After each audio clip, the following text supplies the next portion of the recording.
Welcome, everybody, to the Infinite Galaxies, Empire of the Dying Sun, Episode 3 of Season 1. This is an actual play, 5 episodes. This is the 3rd episode, and this is brought to you by, kind of sounds like it's sponsoring, or not, by Gauntlet Hangouts. They're a great community that you should consider joining. Help you find great players like the ones we have with us today. And speaking of that, we are down a player for tonight. Michael will not be with us. So we'll not have a pilot, Fabian, and the ship will also be not available. Although at the very beginning, you guys will still be on the ship, so it won't just disappear on you. So with us tonight, we have Simon, who is playing the robot. We have, am I drawing a blank on your name? Plex. We have Ash, who is playing Vector, who is the leader, and we have Alejandro playing Valeric, who is our scientist. So picking up after last time, we had we kind of ended where the ship, which is the Vespera, had entered this new star system, Nirvana, called Nirvana, and the crew had done some scientific exploration, some real basic, sent out some probes and things and some sensor scans, and determined some things about the planets of the system and the system itself. So I want to briefly go over what you guys learned last time, just to bring everybody up to speed. We're kind of focused on one specific planet, but I'll just briefly touch on the others. So there's 5 planets total. In addition to the 5 planets, there's 2 different asteroid belts. Nirvana has a single star. It is not currently undergoing the supernova thing, as far as you guys can tell, which was, according to the professor, was the reason why this star system was chosen. All right, so we have 5 planets. The closest to the sun and the furthest from the sun are both gas giants. The 3 in the middle are rocky planets. We have Nirvana 2, which is a volcanic planet, which is very hot, inhospitable.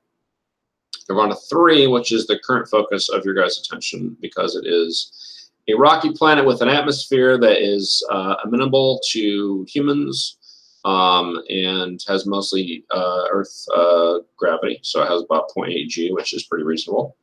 And then Nirvana 4, which is the water planet that we talked about. So during the course of last session, you guys ran into the Emperor's daughter named Z Safara. And she was flying here for some reason. You still don't know exactly why she was coming here, but you guys have communicated with her, and she indicated that she was heading to Nirvana 3. And she said something about there being artifacts of an alien civilization there, which obviously would pique your interest. She also said that this had something to do with the impending supernovas happening in your home systems. So at the start of the session, you guys are still on the Vespera. You have agreed to meet Z Safara on Nirvana 3. She says that there's a mountain range there, and there are some structures. According to your scans, there are some structures near the coordinates that she gave you.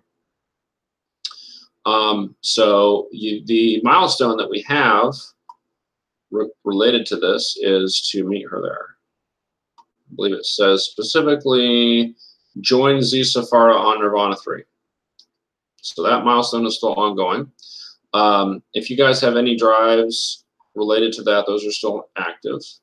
Although, since it's a new session, if you really wanted to change them, I'd probably let you if you had any strong feelings one way or the other. But does anybody want to change any of their drives right now? Okay, looks like that's a no. So because Michael's not here, the ship will at some point become not usable just because it's his deal. So I think what makes sense, because he's not here, is that you guys will land on the planet, and then at that point, Fabian will stay with the ship and not be part of the group until next session. So if we stop in some weird place at the end of the session where you're not back at the ship, we'll figure out some way that it makes sense that all of a sudden Fabian's with you guys. Or maybe it won't be all of a sudden. Maybe something will have to happen first. But anyway, we'll deal with that next time. So Yeah. So what do you guys want to do? You've got this planet in front of you. You're I believe at the end of last session we had decided that you'd gotten to within visual, so you guys can see this planet. We also left some probes and asked some questions, as I recall. Yeah, you did. Yeah, and that's all in the session log. So you learned more about the atmosphere. You learned about the structures on the planet. You learned that there's living creatures on the planet. Where did we learn about the structures again? Let me see. They're mostly clustered around this big mountain range that you found, and also some might be underground. Oh yeah, that's right. That's what you learned. So you also learned that there are life forms on the planet. There are some humanoid life forms that are in the same area as these structures, and there's some animal life pretty much everywhere else. So we've never, as a human species in this world, we've never encountered alien life. Is that true?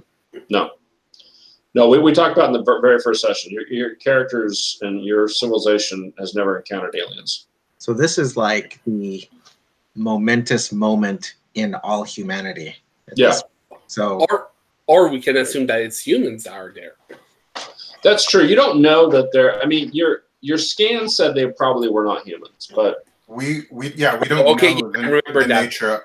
We don't know the nature of the structures. We just know these structures, and the scans implies that it's not human of human origin. Yeah. Oh, I'm sure there's a very plausible explanation for all this. Don't get all caught up in it. But as I mentioned, I don't know if this was last session or the first session, but I think it was the first session. But I mentioned that just like in our real world, I mean, there are people that think that there are aliens, and there's speculation about aliens. So of course, the civilization in the game, your characters are from a civilization that spans multiple planets, multiple star systems, and so the likelihood that there's other intelligences out there is probably even more prevalent a belief amongst your people. So it wouldn't be that weird. It would be momentous, sure, but I think if aliens actually landed on our planet now, it would be a total just freak out, right? And I think your characters encountering aliens at this point may not be. I don't know. You can decide how you react, but maybe we've encountered other life before, but not sentient life. Right. Of course, you can find spaceborne. These could just be other animals that are running around, or they could be intelligent. We also thought that there was intelligent fish on the water world.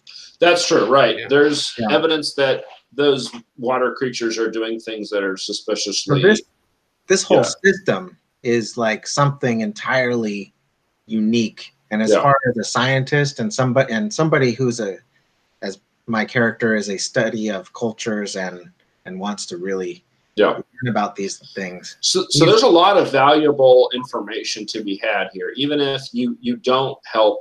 I mean, obviously, I think you want to help the Z Safara, but even if you don't, I mean, if you were to spend time collecting all this information and go back to your home system, this would be potentially very valuable to the governments and the corporations in your civilization. Totally. So Professor Amarin is still knocked out? He's still knocked out because we said it was going to be 24 hours, and you guys haven't spent quite that much time yet in the system. So he's still going to be knocked out for a while. Okay. Okay.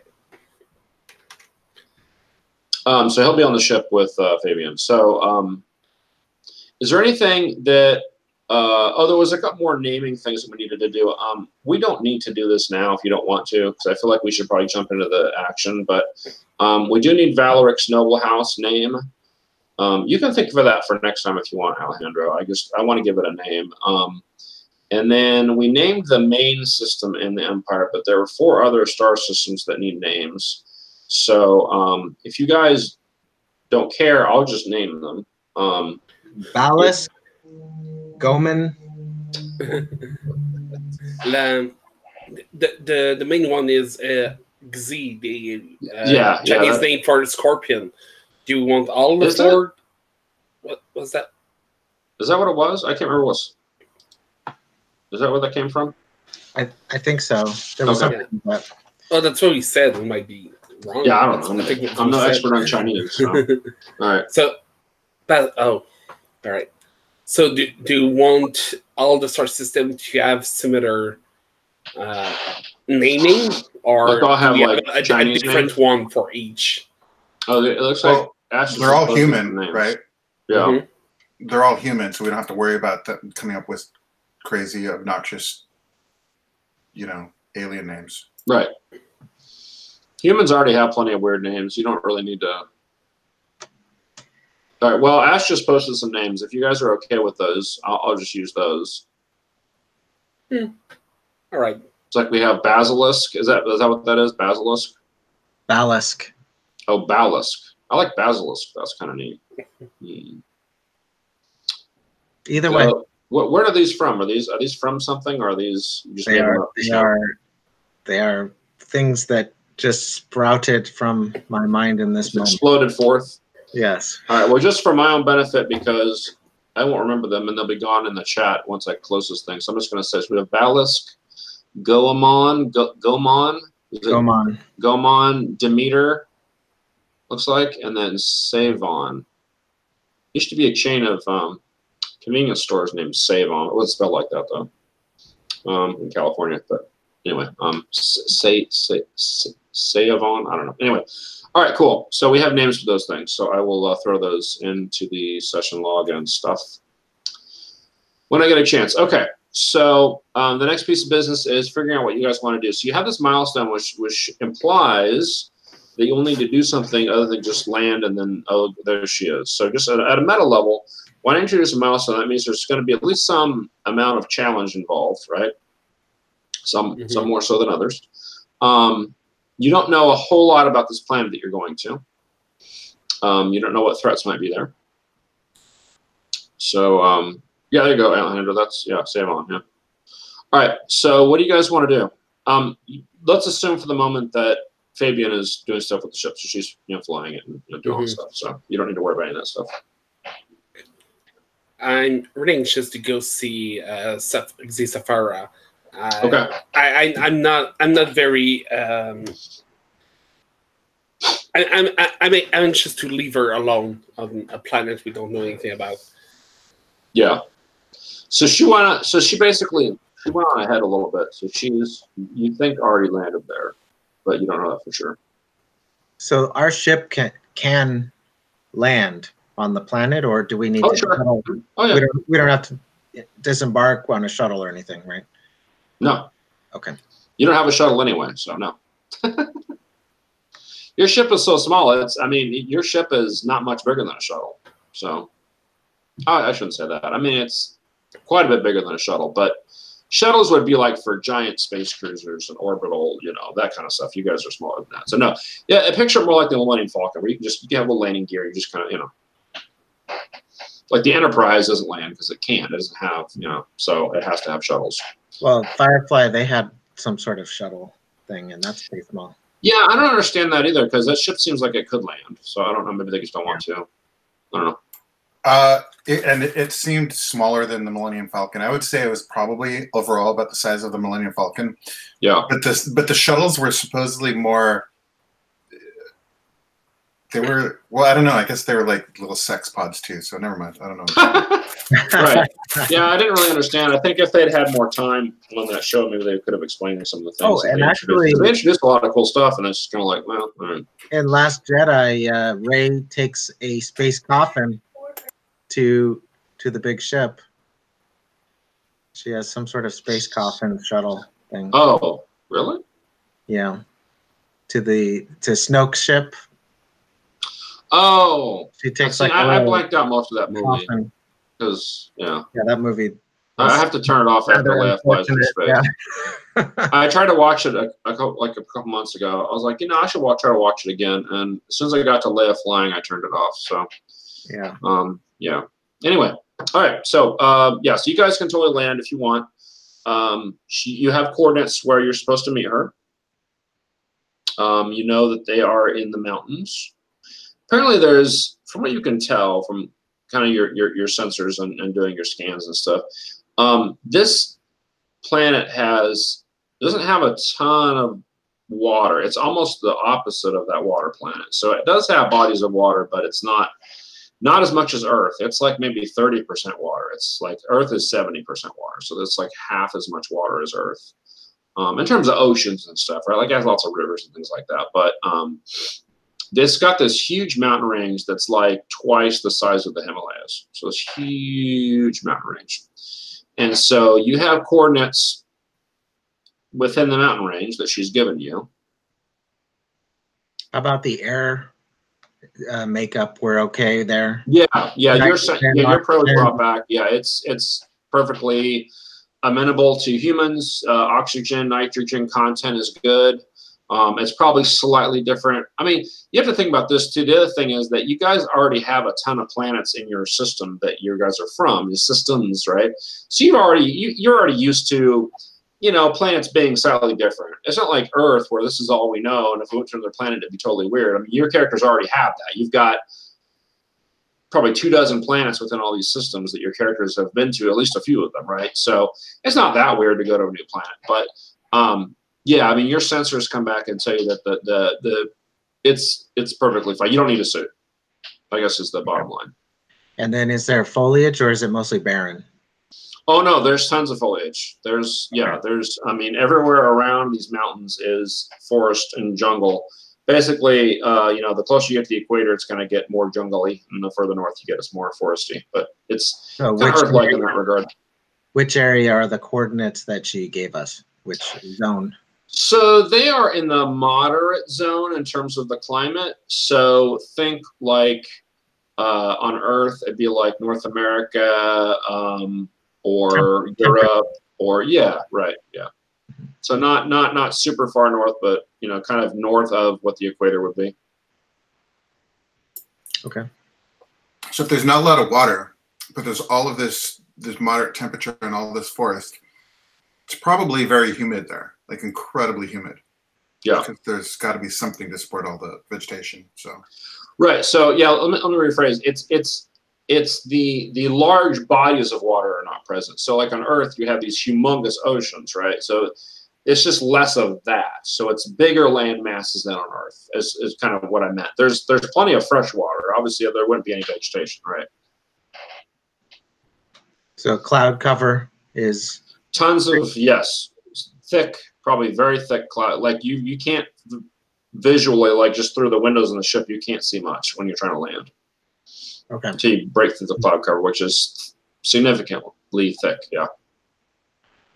Okay. So we'll have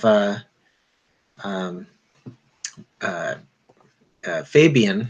Yeah. Pilot the ship as close to the coordinates as possible. Okay. All right. Cool.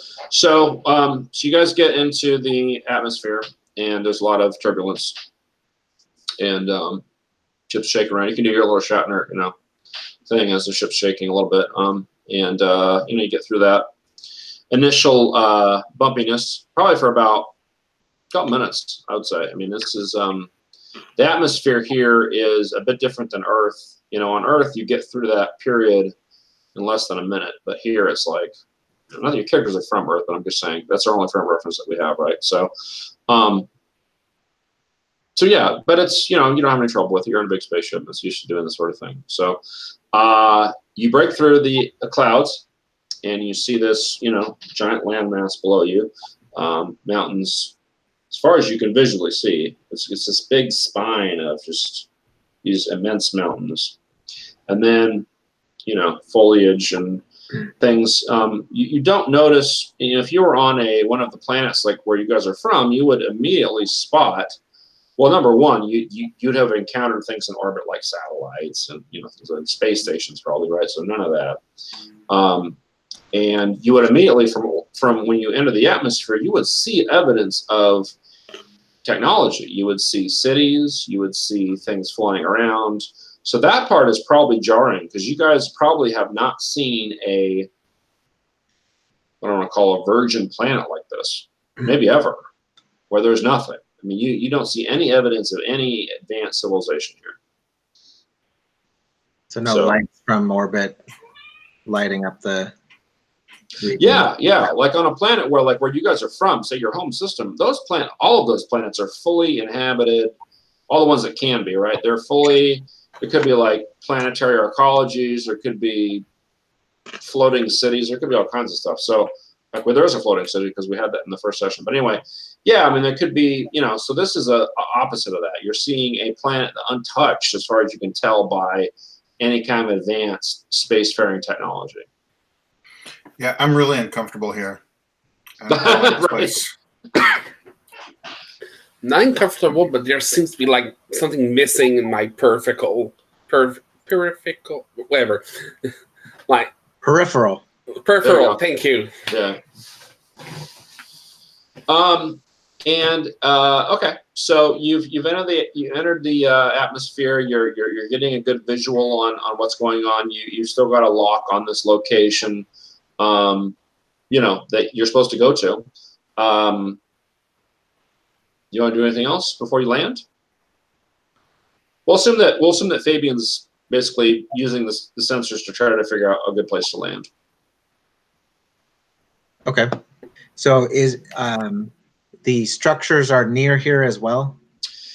Yeah, so the sensors and your probes told you where so there are structures both above ground and below ground. So the above ground structures are in the mountains, kind of lower in the mountains towards what would be the highlands, you know, the kind of the flatter areas. There are structures there. Your probes also detected structures underground, which obviously you can't see from here. So both of those types of things are near the coordinates that Shannon gave you.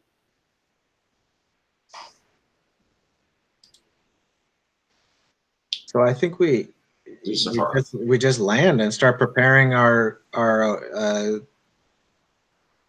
I think I would be worried about some biological things. You know, you go into a new environment, you might catch something that, so I think, you know, preparing for some sort of illness also, grabbing some, if we have do we have it? No, we don't have a med bay. No, you don't have a sick bay on the ship. I mean, you might have a very basic, you know, something, but nothing fancy.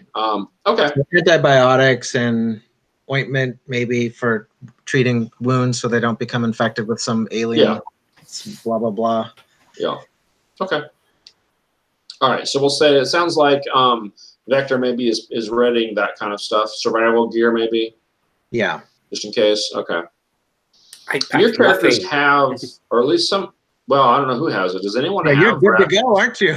Yeah, the robot doesn't need rations, but does anyone else have rations? I think you guys can start with rations. I don't know if anyone has any. I have rations. You do? Okay. I never picked up any, so. Okay. So you have 5 uses of rations, is that right, Vector? I believe I have 3. 3, okay, okay. Yeah, I lowered the uses on some of those things. Okay. 3 uses of space rations. Okay. So those are used typically. There's a special move called rest, where if you're out in the wilderness, you would use. So you would typically mark rations at that point. Obviously, the robot doesn't have to do that. You might be able to find food as well. Obviously, there's life forms on the planet. There could be edible, vegetation as well. So you're not landing on a desert planet. So the likelihood is that even if you guys, for some reason, ran out of rations, you'd be all right. You'd be able to find something. So, okay. So Safara's ship also, I guess that would be another. Yeah. So I think you know the coordinates of where she told you to meet her. You don't know for sure if that's where she's landing, though. That is a good question. So one thing you could do while the ship's landing, if you wanted to use the sensors to try to figure out where her ship landed, you could do that.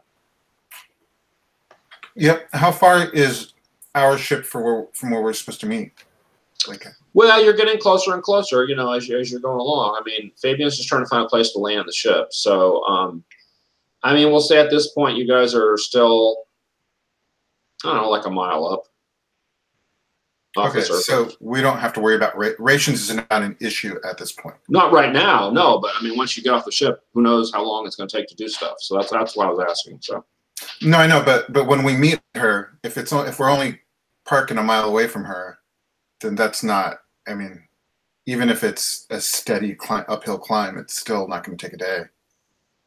Yeah, well, the only thing is you don't know this is all going to entail. That's the thing. So, I mean, I'm just, I was just basically trying to see how prepared you guys were in case it did take longer than you expect. But yeah, it wouldn't seem like it would take more than a day to do stuff. You don't know? All right, so does somebody want to do a sensor scan to figure out? Sounds like Vector maybe.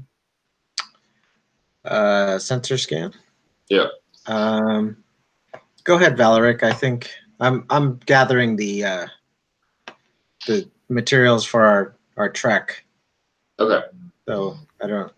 All right. So the sensors are currently at 1, because that's the normal. I don't know. I think he raised them last time, but they had to go back to normal.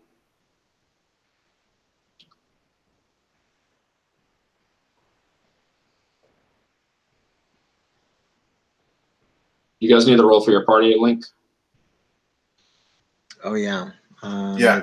Do I get a +1 for my research? Because I have a research bot. Well, I have to look and see if that applies to specific moves. So I don't. It says when you analyze a situation, you may always ask one question, even a miss. Yeah. So analyze is a specific move. It's one of the basic moves. You could do that instead of a sensor scan if you want. Well, what's the difference between the two? So analyze lets you ask. There's a list of questions that you get to ask. So it's kind of like Discern Realities from Dungeon World. If you played that, there's a list of questions that you can ask, and then the better you do, the more questions you get to ask. Whereas a sensor scan would be, okay, I want to know about one of these specific categories of things. So like the environment or enemies or hazards, that kind of thing. So they're kind of different. You're going to get different results out of these. Analyze would use your wisdom. So you'd have your wisdom plus whatever the +1 from your companion.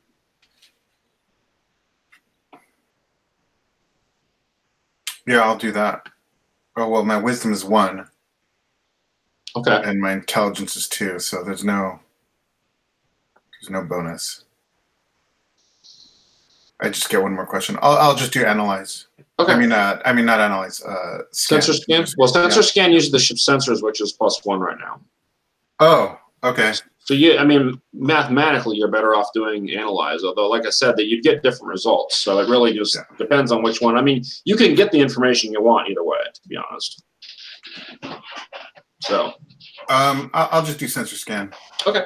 All right. So roll with a +1 from the ship sensors. 10. Okay, well that's a complete success. So you get to pick 2 things from the list. So there's enemies, environment, hazards, or secrets.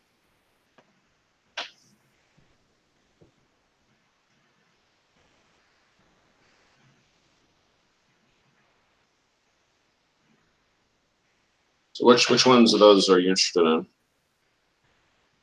I think definitely environment is one of them. Yeah, environment and hazards. So you're scanning the area where, like, you think that her ship would be. Is that the idea? Yep. Okay. So the area around where you're landing is probably reasonable. Okay. All right. So we said enemies and so you said environments and hazards. Is that right? Yeah. Yes. Okay. Yes. Okay. All right. Okay. So the environment is rocky, and the air is a little thin up there because it's higher elevation. You're about maybe 3,000 or 4,000 feet off of the normal surface of the planet. So the air is a little thin up there. 0.8 gravity, so that would make the air thinner up there as well. It could. But yeah, so you got that. It is you do notice there's a lot of low-lying scrub brush there on the mountain. So not a bunch of trees, but there's definitely like grass and bushes and stuff like that. There's a lot of caves, so naturally occurring caves and potentially some artificial tunnels. So hazards. There are some very large life forms in the wilderness. You detect, and also inside of the mountains. So potentially living in those caves, there are some large groups of life forms. So that would be large groups of life forms or large light forms. Both. Both. Yeah, both. So there's clusters of smaller ones and then also larger ones. And trying to think what else. The area around the coordinates that you were given is kind of steep. It might be tough for Fabian to land there, like right there. So she's going to have to find a flat place that's nearby. And so she's still kind of looking for a place to land the ship.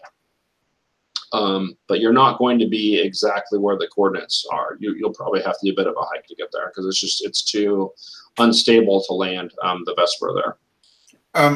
I have an idea of something that we can do because we're really interested in finding out as much as we can about this planet.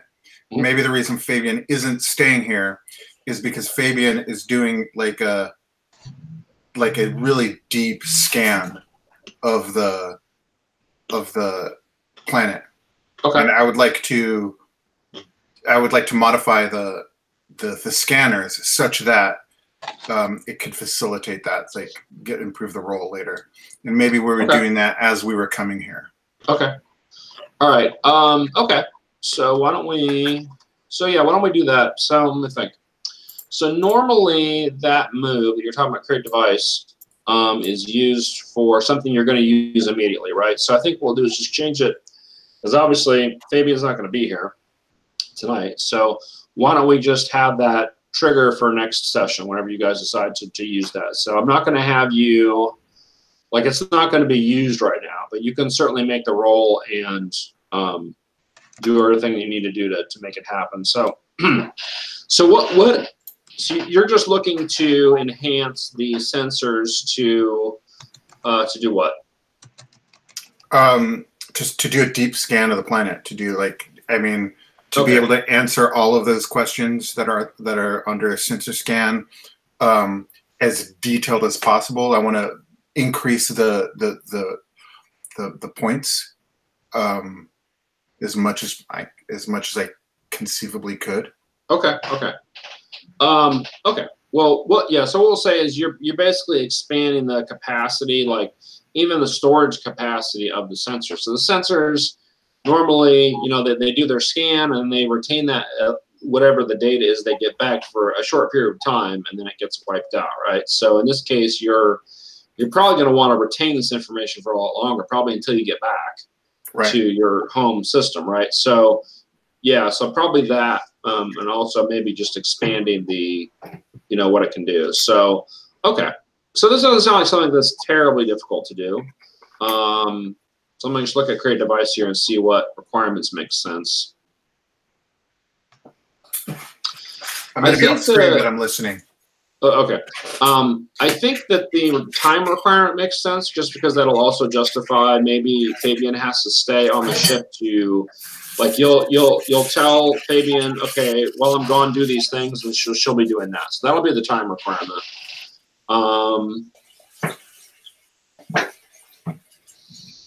And you will have to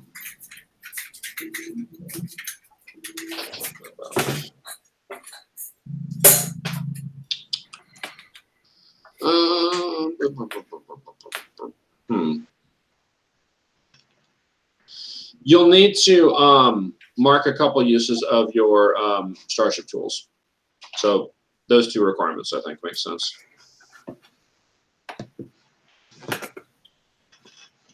So we'll say mark 2 uses of your Starship tools, repair tools, and then it's just going to take, we'll say, a day. But that's not you doing it. Fabian can do it while you're gone. Okay, perfect. Done. So do you want to go ahead and roll now, or do you want to roll next session? It's up to you. I'll roll now. Well, yeah, I'll roll now so we can. Okay. It'll take effect next time just because it makes sense story-wise. I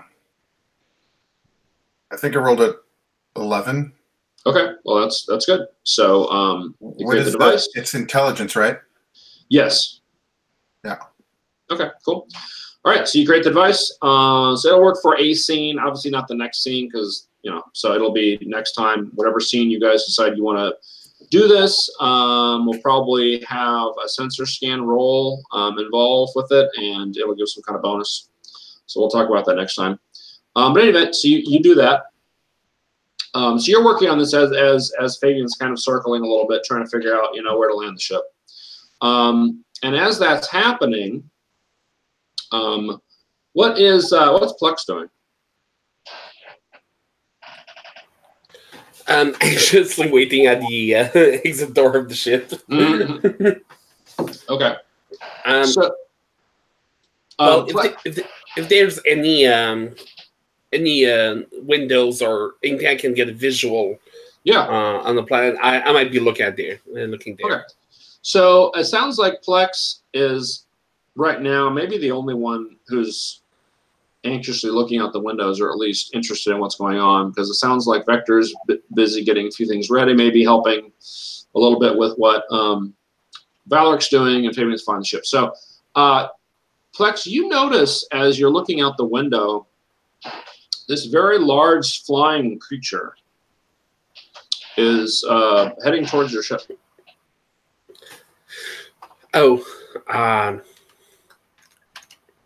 This looks like a pterodactyl, but its wingspan is about half a mile. Wow. Okay. As I said, there are some big creatures on this planet. It's coming directly at us. Okay. It's coming at you, yeah. It's flying in the direction of your ship. I mean, the thing is kind of slow, to be honest, given its size. So you don't know if it's heading for your ship, but it's certainly getting close to your ship. We've got a gigantic space whale with wings. All right. No, it's not a whale. It's a big like dragon, really, because it's pterodactyl, right? So it's kind of reptilian. So it's just yeah. It'd be cool if it was a space whale. I should have maybe used that. Oh well. Say that for later.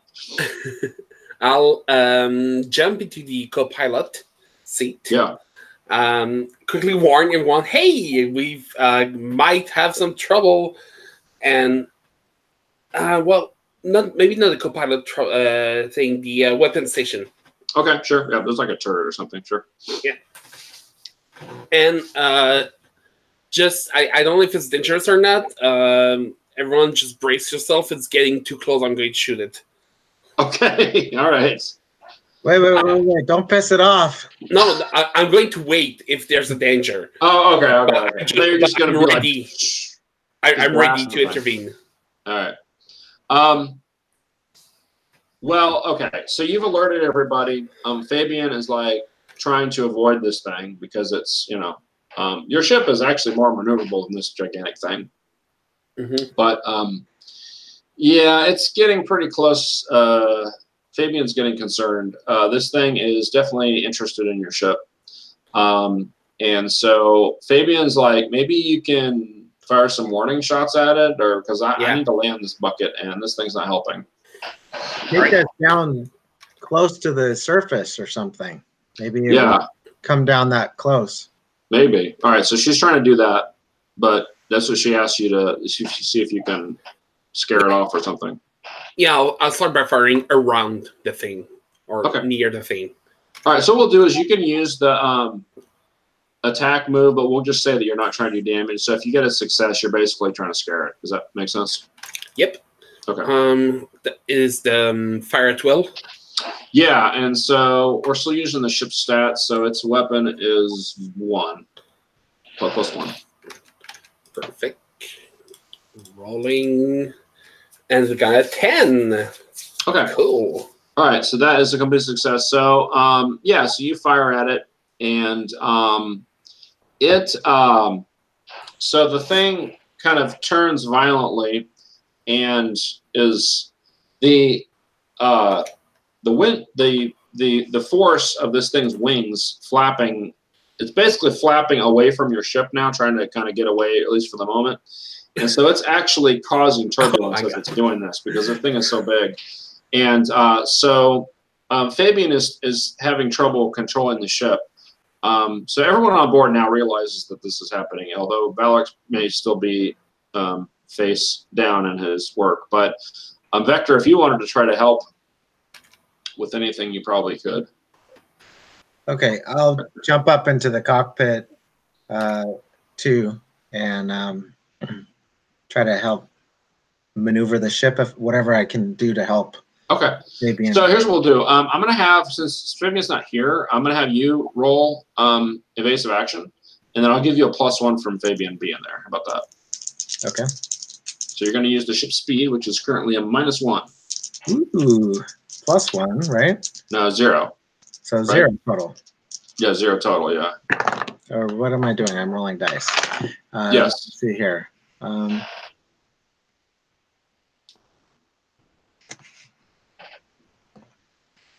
So we've got a total of 3.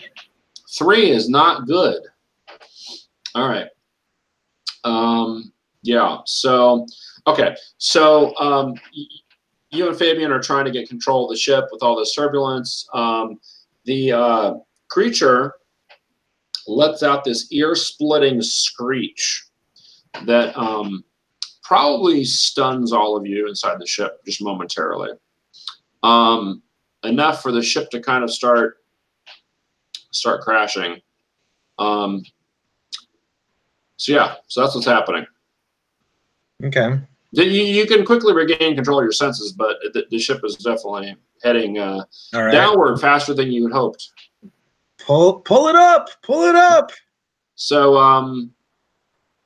yeah, same thing, I guess. Roll evasive action and see if you can get out of this. Yeah, I'm definitely trying to help. You're gonna okay. So we'll say you're getting a +1. So net +1 now. 12 then. 12. Okay, so you're fine. All right. So so with the help of Plex, Fabian and Vector are able to pull the ship out of wrecking against the mountain, which is great news. Out of danger. The thing, this giant creature is just kind of like bearing down on you, but you're now at the point where you can land the ship. Fabian says that this is not the best place to land the ship, but she can land it for now in the hopes that this thing leaves you guys alone. Otherwise, you could shoot at it, but she's going to try to land the ship. Yeah. Let's do that. Let's not destroy this these life form that we know nothing about. Yeah. Okay. It may make the most sense for Fabian to drop us off and then head back up into low orbit. She could do that. She could do that. Okay. So yeah, actually that makes a lot of sense. So you guys can lower the gangplank or whatever, and then just she can get the ship low enough to where you can get out. But she says you're going to have to make it snappy, otherwise this thing might. Who knows? This thing. I mean, this thing's claws. This thing's like talons and stuff. It's bigger than the ship. It could literally grab the ship with its talons. So she's a little concerned. So make with the getting off the ship then, and she'll get out of here. Okay. Hop down. We're in stony, low brush area. Yeah. So here's what we're gonna do. So I'm gonna have you guys roll Defy Danger to do this quickly without endangering the ship. You can decide how you want to do this. If one person's helping another, or if you want to try to use your gear to help you with this. But basically, it's going to be a Defy Danger roll. I volunteer to go first and catch you guys. If there's okay, so you're just going to jump out? Yep. Okay. So I'm going to have you roll with your dex because you're landing on an uneven surface. Nice. Something I'm good at. Great. Oh, 9. Okay, so 9. All right. So all right, so we'll say that you land, but you land, like I said, it's an uneven surface. So you start to slide down, which is not good. So you can steady yourself, but you will probably end up taking some damage. Or you can let yourself slide all the way down to a natural point where you're going to stop anyway, but you won't be in a position to help anybody who's coming down after you. Then I'll take some damage. All right. So you basically, do you have like, what do your character's hands and feet look like? I think they're roughly, hands are roughly humanoids, maybe a bit bigger than normal human hand, and feet look like boots, I guess. Okay, so pretty human looking. All right. Yeah, pretty human looking, yes. Okay.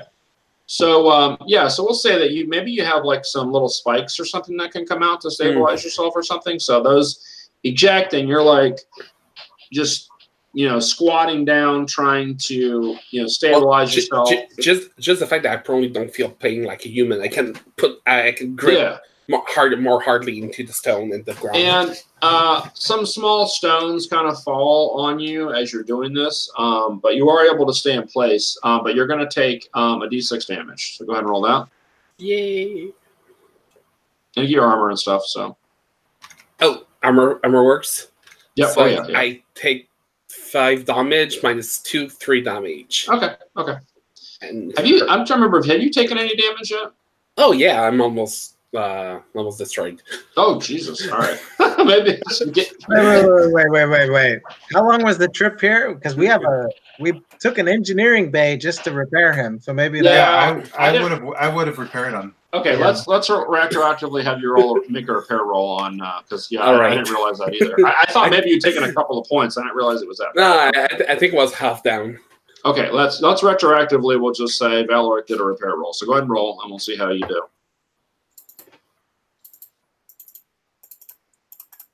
Won't roll. I rolled one die, but it won't roll the other. You just get one die. I'm sorry. Good luck.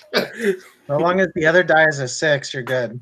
10. I got 12. I got 13. Okay, so you can.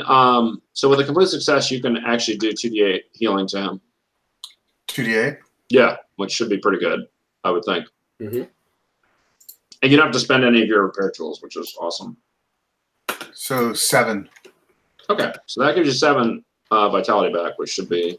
That was 1d8 for 7. Oh.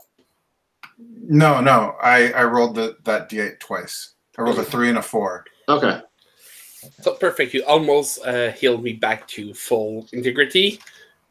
Repaired me back to full integrity. So you get that, and then you take the 5 after that. So another 3, I guess. Yeah. So with his repair, basically, as long as he gets a 7+, you're getting at least a d8 back. The difference between a complete success and a regular is a partial. He has to mark use of the tools. Which how many uses of your tools do you have left? I guess this would be the robot tools. Well, we have the med bay, or I mean the engineering bay. So does the engineering bay give us? The engineering bay gives you a bonus. It does not provide you with uses of tools. Then I would have rolled a 14. So you did even better. I have 3 uses left, so I'm full. 3 uses left of the robot tools? Yeah. So. Oh, you haven't used any. Okay, you used the starter tools. Right. You used 2 of those. Is that right? Yes. Okay. So cool. All right. So Plex is down there. Who's next? Right. I'm here to catch you. So basically, Plex is going to aid whoever is jumping down. So you're going to get a +1 or 2, depending on what kind of relationship Plex has with you.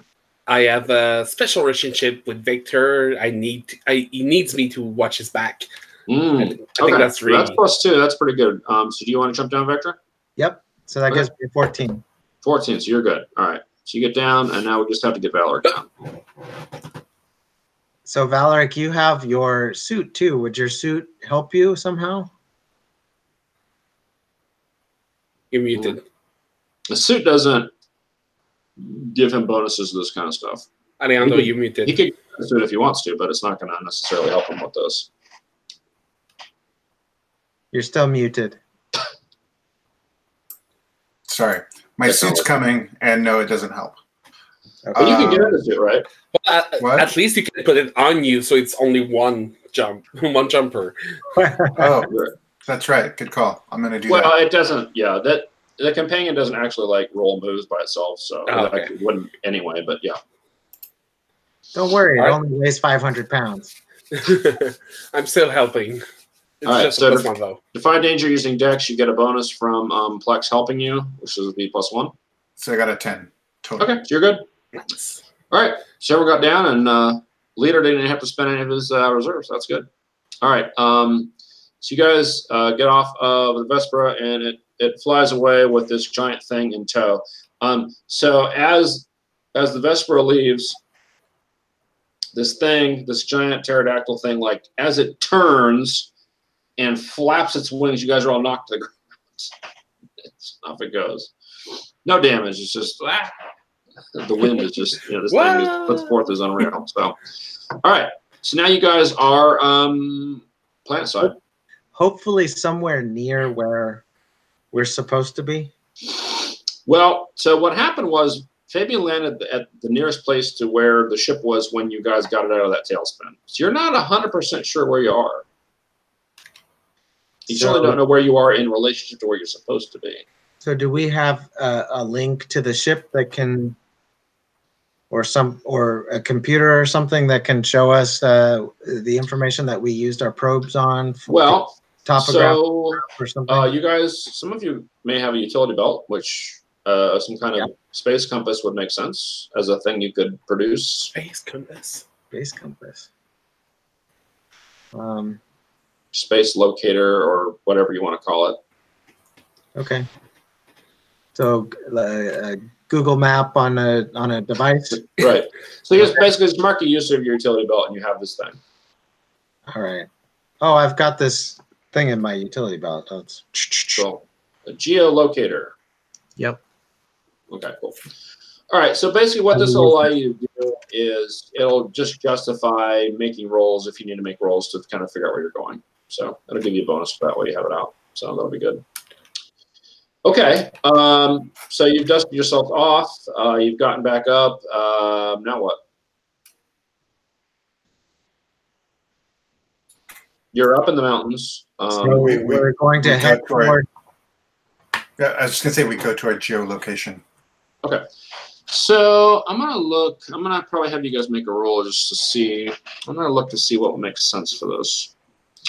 The place that you are isn't dangerous necessarily from a creature's point of view, but it is a bit precarious because of the terrain. So.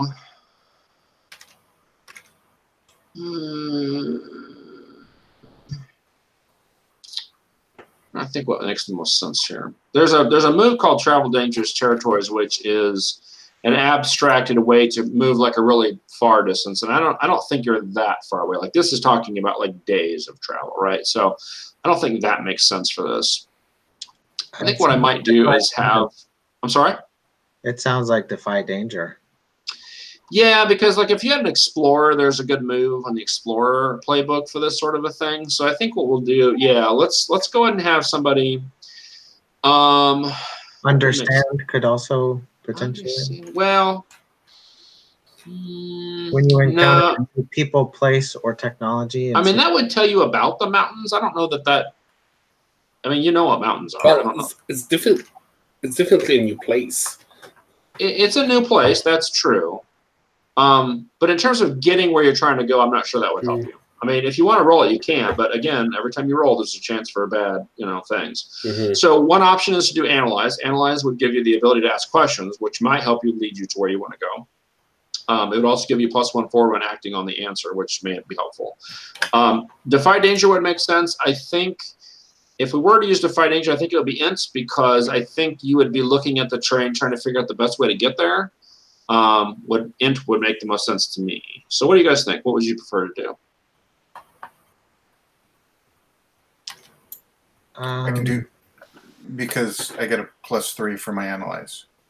I get a +1 for the suit, and then I have 2 intelligence. So my analyze is wisdom. Okay, I got a 1 for But someone could. wisdom. I mean, you essentially get a +1 from the geolocator though, so that would give you 3 altogether. So yeah. You want to do that? Yep. Okay. And I'll aid him as well. Well, you're basically aiding him by letting him use the device. So. Okay. Well, I got a 10. Okay. So on a complete success, you get to ask 3 questions from the list. Do you have the the move? Okay. I just have to find it. Okay. Alphabetical order's nice. Analyze. Yeah. How many questions do I get? 3 You questions? get to ask 3 on a. You don't have to ask all 3, but you can.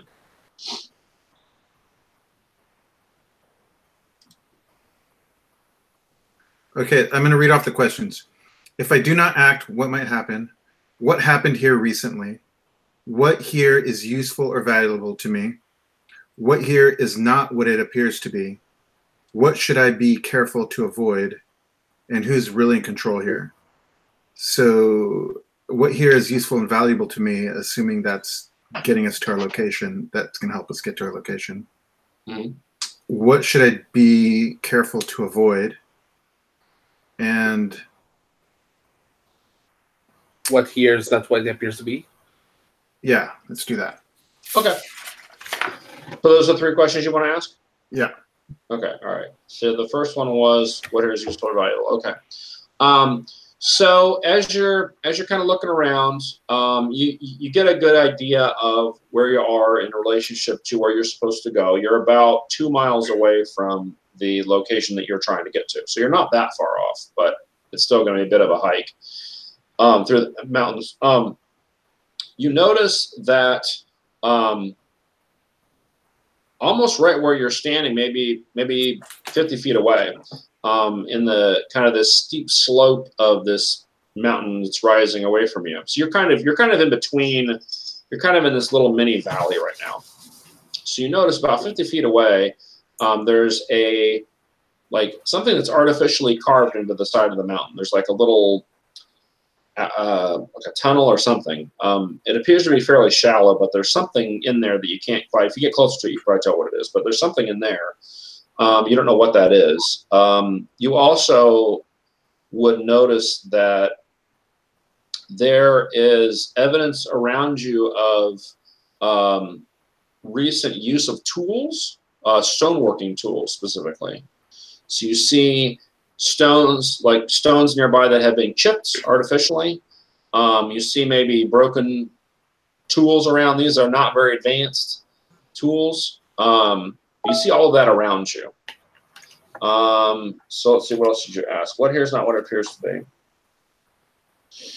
Actually, I'm going to answer that one last. So what do you want to be careful to avoid? So you notice that if you took the most direct route to this place you're trying to go, you are going to run into a cliff that is going to be bad. It has very poor footing. You're probably very likely to fall off of this thing. So you can't really go straight there. So what you're going to have to do is, assuming you don't find some other way to do this, you're going to have to use, it looks like there's some cutbacks that you can use to get a little bit higher.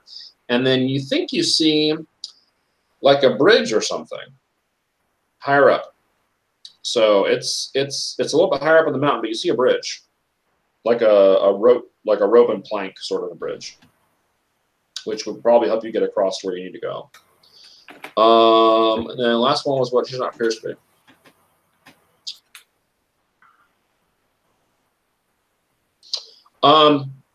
As you're looking around, you do notice right at the kind of edge of your peripheral vision, you see a couple of pairs of eyes. They dart away as soon as you notice them. They're they're probably 100 feet away, around a corner, not a corner, but like kind of around the edge of where you can see. So like around this mountain side, you see them kind of dart, these eyes that kind of dart off away. in the distance or near? Oh, you said my periphery, so not too far. So yeah, like 150, 200 feet away. So not like right next to you, but you see them. And then what question was that?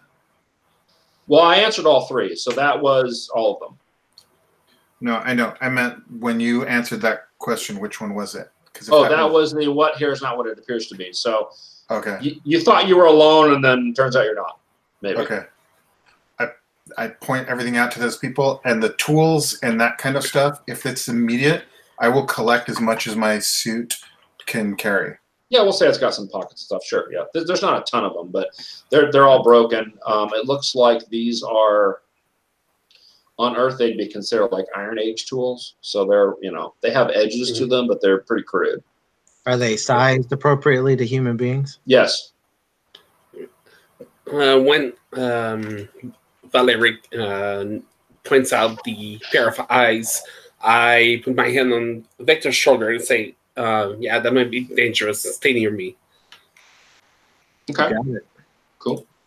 And that was the question I had.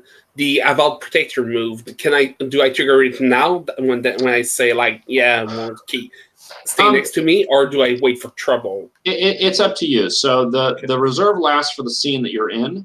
So we'll consider this a new scene. So the last scene was you guys flying around and landing and all that stuff. So this is a new scene. If you think that there's potential danger here, you could totally do it. Sure. All right, I will do that. Because the reserve just sticks around until you use it or at the end of the scene. So. All right. Just making sure because I have bonuses. Okay, it's just more reserve. So I have +1. Okay. Where's the dice are there? 5. All right. So that is unfortunately beyond Vector's ability to help you with his issue orders.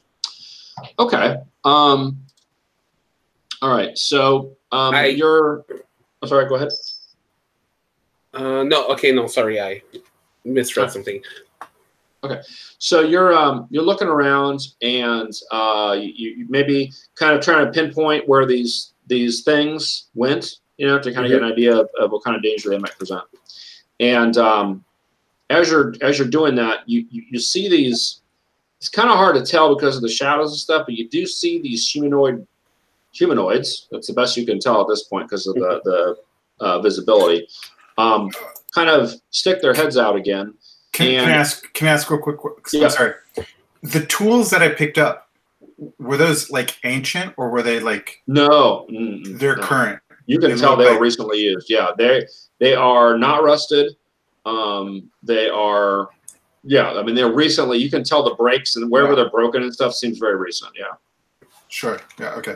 And the chips that you saw out of the stone seems fairly recent too. I mean, not like the. Anyway, so yeah. All right. So So Plex, you're looking at these guys, and again, you can't tell a lot about them. They're roughly human sized. That's about all you can tell. And as you're doing that, you guys hear a rumble, and it looks like these stones above you are just starting to fall. So you'll need to figure out what you want to do about this. They're falling basically on Plex. Vector is kind of nearby because you were trying to protect Vector, so that's reasonable. And I think Valor's probably a little bit further away looking at the tool. So what do you want to do, Plex? I'm going to push Vector out of the way. Okay. All right. So you're going to take the brunt of this? Yeah. Wait. I'm going to try and pull him out of the way as well. Okay. All right. So there's no way I'm leaving him to this is just going to be a mess. It's going to be like all be under the stone. You're trying to push him, and he's trying to push you. All right. Here's what we'll do. I'm going to have Plex roll Defy Danger using Con, and I will have Vector aid. All right. Does that make sense? Yep. Okay. Oh, much better. 11. So okay. 12 even. Cool. All right. +1. All right. So you are so some of the rocks hit you, but you are able to kind of sidestep most of it. And so there's just a bunch of rocky debris at your feet now. But yeah, you're able to avoid any serious harm, which is good. All right. And I'm going to whip out my gun And guys, let's be careful. Let's be very careful. Might not be welcome here. I'm looking around for cover that we can get behind, so this can't happen again. Well, so if you were trying to avoid like a rock slide, probably the best place to go would be that little cave that Valeric saw. Head there. Okay. You guys all want to head there? Yeah. At least if we step right inside, a rock slide will just go past us. Right. or block us in, one of the two. All right, Valeric, are you following along? He's gay a thumbs up. Oh, okay. All right. Well, we'll say he follows along. All right. Cool. So, yes, you guys run into this little cave here. So, thumbs up means yes, I'm following along. Okay. All right. So, when you get inside this cave, you realize it's not really it's a cave, but it's very shallow. So basically, it goes in about 10 or 15 feet and stops. However, at the end of this cave is this big stone, like carving or relief or something that's carved into the end of the cave. So like if you picture this thing kind of like an oval shaped indentation into the face of the mountain, right? At the very end of it, there's this carving of, it looks like kind of like a human. It's very crude, so it's hard to tell, but it looks like a humanoid figure, and then it's like worshiping or talking to or interacting in some way with a large rock or a crystal. Again, this is a crude carving, so it's kind of hard to tell exactly what this is, but that's what you're seeing. I'm going to try and understand it. Sure, that makes sense. I'm going to try to, well, I'm going to pull out my tricorder. Okay. And I'm going to take 3-dimensional like imaging of it and all that kind of stuff. And I'm also going to try to analyze it. So, I mean, if you want to roll, then you can go ahead and roll and I'll give you a bonus. But I get a yeah, I would just have to be aid. Yeah, that makes sense. Yeah. Okay. So I got a total of 6. With his bonus? Okay. Yeah. You think you got to let me analyze all the time because I get Buko bonuses for that. All right. So, all right. So, Vector, you're kind of just, you're not sure what to make I of wasn't this. analyzing, though. You could still analyze it. I was. Yeah, that's just understand, which is a different move. Yeah. So you're trying to kind of get the idea of what this thing is. It's hard to tell. I mean, you didn't get a very good look at what these things were that were looking at you before, but the carving kind of looks like one of them in this carving. You can't really tell what this rock is that they're looking at in this carving. But you do hear outside, you hear some kind of hooting and hollering outside the cave. Somewhat in the distance, but there's a bunch of hooting and hollering outside. Okay.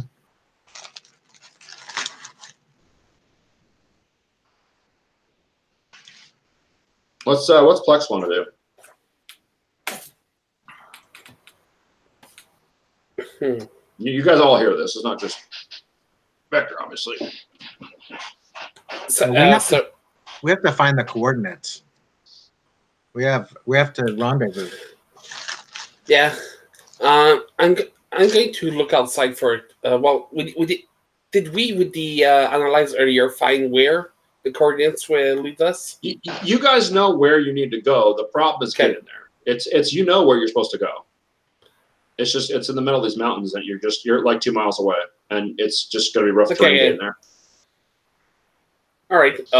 Well, I think we should just get there. Start to make our way. Maybe I can go a bit far ahead. Huh? Lead us out there. We'll follow you. I'll tell you which way to go. All right. I can walk. But there's hooting and hollering going on outside the cave from where we're standing right now. Yeah, it's not right outside the cave, but you can definitely hear it. It's nearby. Oh, okay. There's. I didn't get that.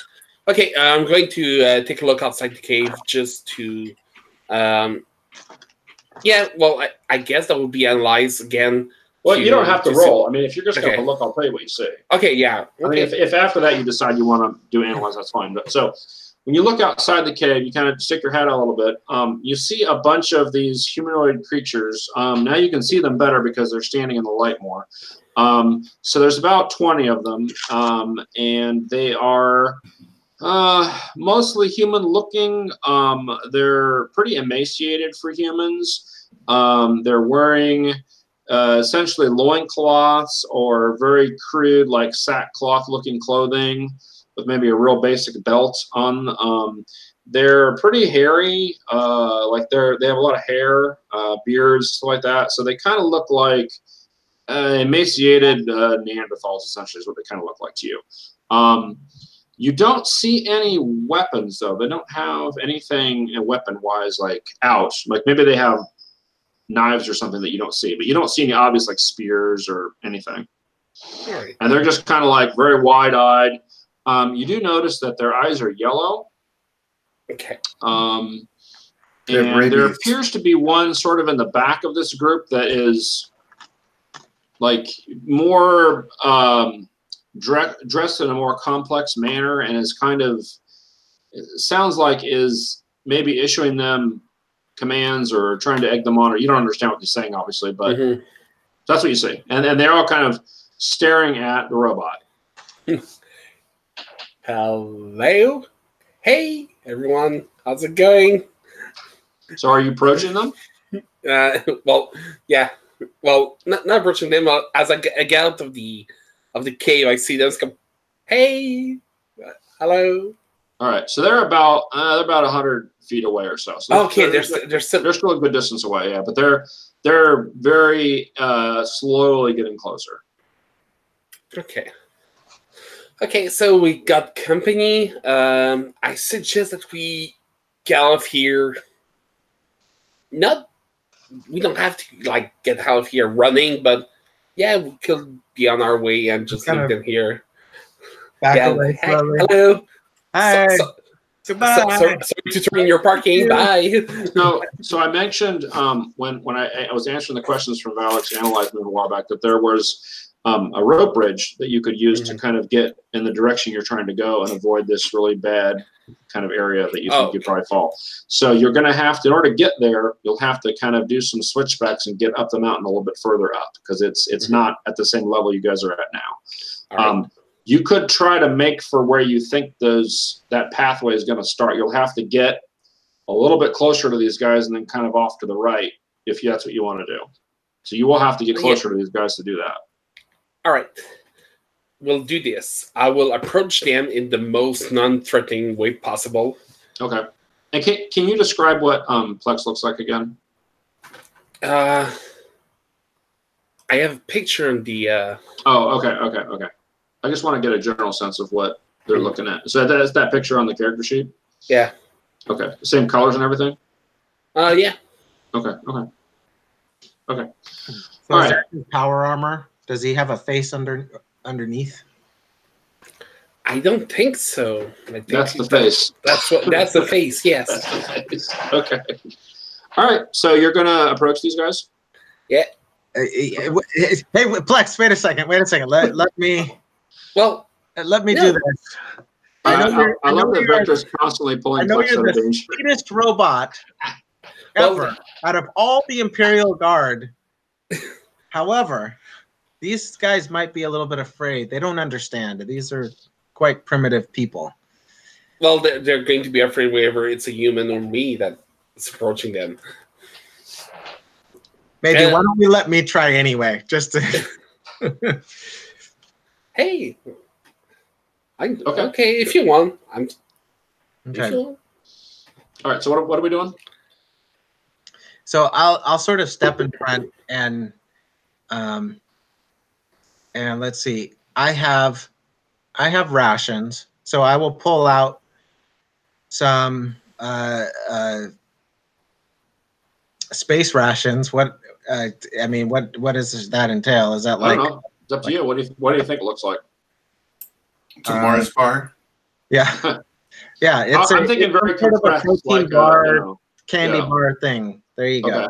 Okay. So you know, and I'll offer it out, and I'll, you know, say hello.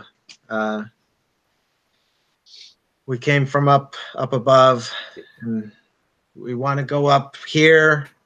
And I point to the rope bridge. Okay. And and you know, and I'll make a gesture that this is a gift. And in particular, I'll try to make eye contact with their leader. Okay. Okay. So, all right. So, is Vector going out by himself? I would assume Plex is very close by. Okay. Okay. I think the goal was what I intended to do at first was to approach them so you guys could pass behind me to get up the mountain. Well, all right. So, what's Valoric doing during this? Analyzing the 3-dimensional image I scanned of the thing inside. Okay. They got this. I'm not worried about it. Okay. All right. They're just. Are you staying in the cave, or are you trying to make for the path up the mountain? I will have stayed in the cave as long as possible. Then I would go up the mountain. I'm mostly like analyzing through the scan that I took. Sure. So you're not paying a lot of attention to what they're doing, is that? No, they're just wasting their time. Okay. Okay. All right. So So Vector's approaching them. So I think negotiate might actually make sense here. So there's a basic move called negotiate. I think what it sounds to me like you want them to be peaceful and let you pass. Is that what you're trying to get them to do? Yep. Okay. And the challenge here is that they don't understand your language, so that'll be interesting. But you do have you're offering them this. I'm trying to use some universal language by pointing and right. You know, and using palms up and all that. Yeah, if you weren't doing that, there was zero chance of this working. So at least, yeah. So you got that plus the food. All right. So I'm gonna have you roll the negotiate move with your charisma. And if you want to mark a use of your space rations, I'll give you a +1. Okay, I will. Okay.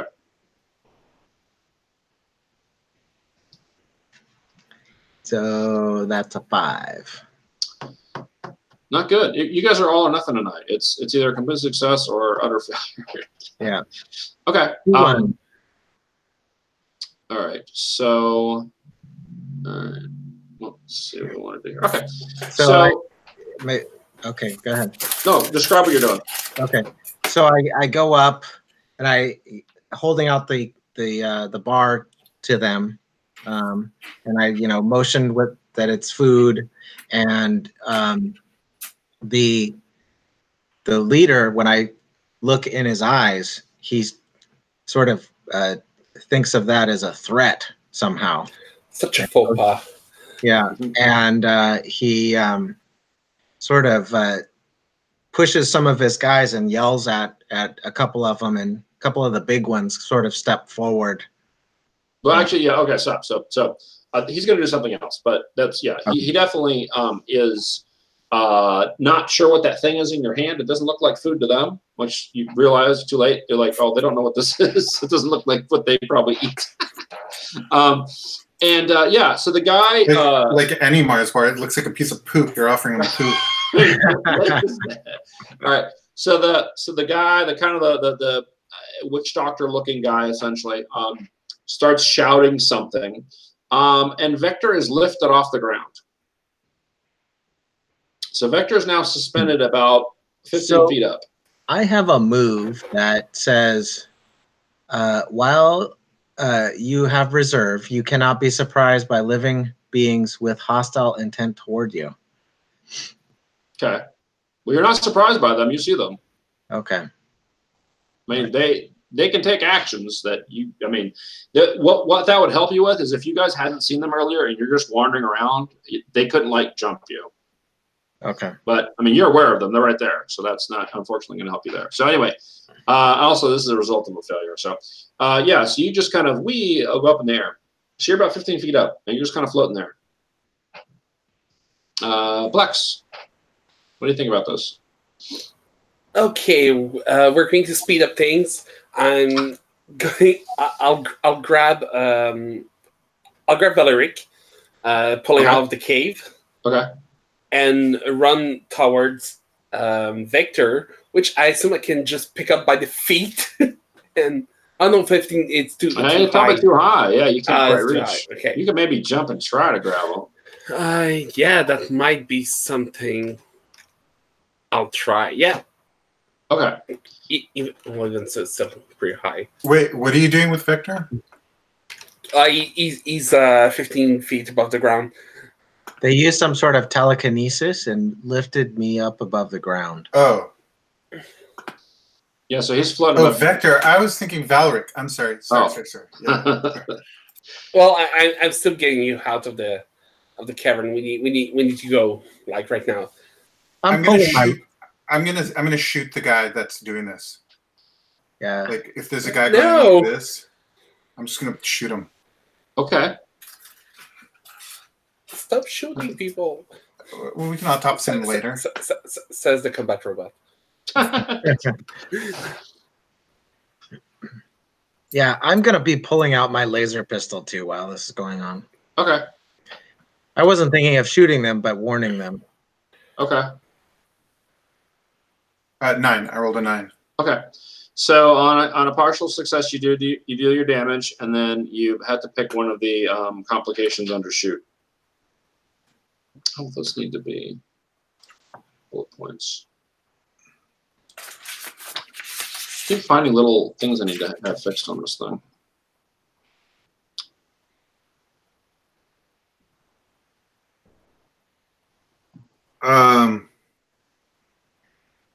So in a partial success, where it says select one of the following, just attract unwanted attention. Yeah. The pterodactyl comes back.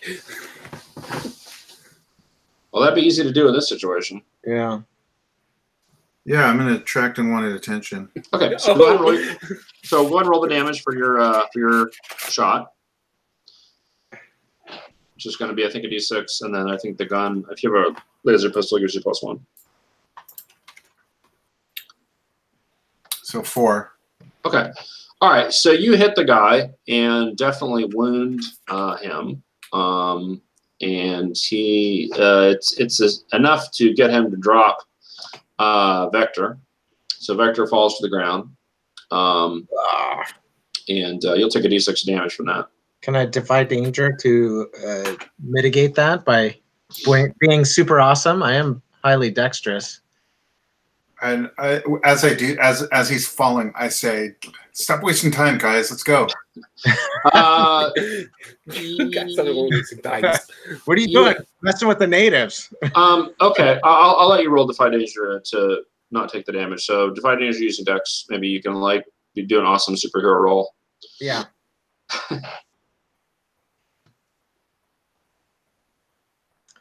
That is a 8. Okay, so we'll say you take half damage. So roll d6 and take half of that. Okay. All right. So the danger that Valor puts himself in, or finds himself in, is that a bunch of these natives charge forward with, they draw these kind of flint knives, and they're now heading towards Valoric. All right. I'll go full combat mode. All right. Pointing shoot. That's it. Now, are you defend? Well, do you want to defend Valoric, or do you want to? Because here's what happens. So he's in danger, which means somebody has to get him out of danger. Otherwise, they're going to pounce on him. So if you shoot like some of them, the rest of them will just dogpile on him. So either you have to get him out of danger somehow, which could mean they attack you instead, which might be a better option considering you're a lot tougher than he is. Did you mean something else? Valric or Varic? Valoric is in danger. Yeah. Okay. Yeah, I'll defend Valeric. Okay. So Valric is the one who's closest to them? Well, he's the one that shot their guy, yeah. So, okay. So you want to use a Vow Protector, I assume? Yeah, exactly. Okay. Okay, now it's good. 11. Okay, so that gives you, what, 4 reserve? Is that right? To gain 3, but I does it trigger? I'm not taking Valeric new places by protecting him. Mm-mm. So it's going to be 3. Okay, all right. And you guys both get an armor, right? Yeah, exactly. As long as they have reserve, we both have +1 armor. Okay, all right. So basically what's going to happen is so one of these groups is kind of drawn towards Plex, and the other group tries to get past Plex and get to Valeric. So, all right. So here's, I think, what I want to do. So I'm going to have the group that charges towards Plex is going to try to stab him with these knives. Now, these knives are not likely to penetrate your armor, but you never know. So what I'm going to have you do is defy danger using your con to see if you can just resist their attacks. All right. So I don't want to have them just straight do damage to you. Okay. Does Vector want to help with that? Yeah, I will blow one of their heads off. Well, do you want to help with your issue orders? That's how I'm going to help him. Okay.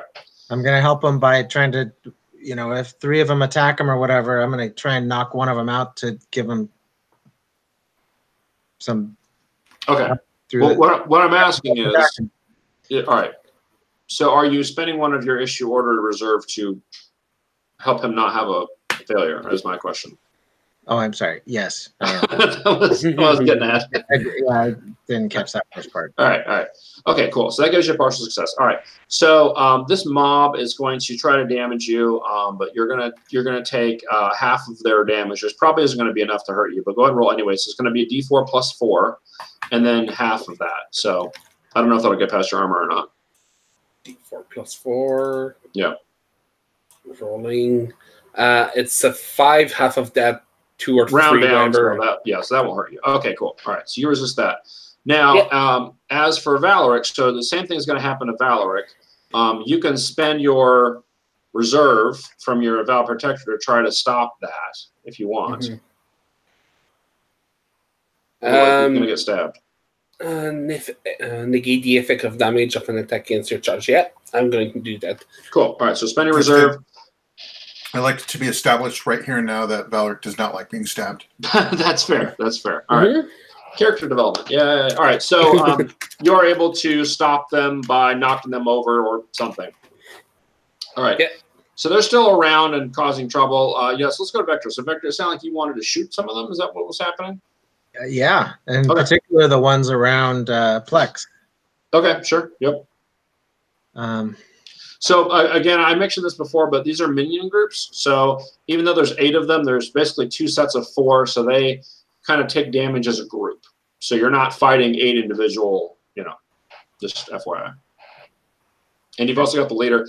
And there's some also backed by the leader that did not come forward. So there's more of them. They're just not attacking right now. So you're defending the war robot, not the feeble scientist. Well, the war robot is defending you. Yeah, he's the one out in the front there protecting. I think everybody's defending everybody at this point. Valeric's not defending anybody. That's where it stops. All right. Anyway, so we're shooting. Yep.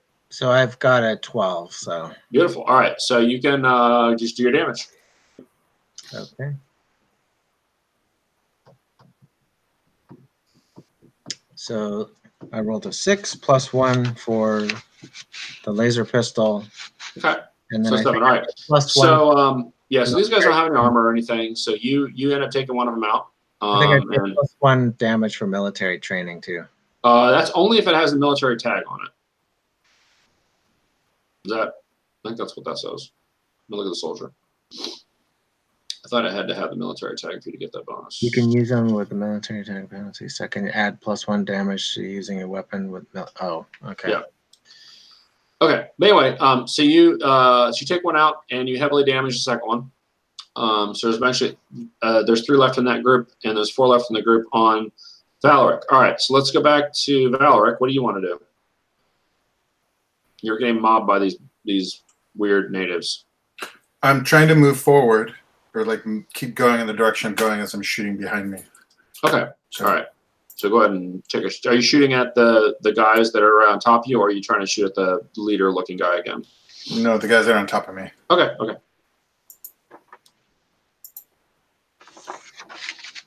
Oh, that was weird. 10, 11. Okay.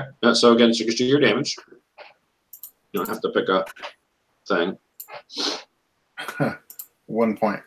All right. It All was right. a devastating 1 point, by the way, though. Well, you get +1 from your gun, so technically it's 2.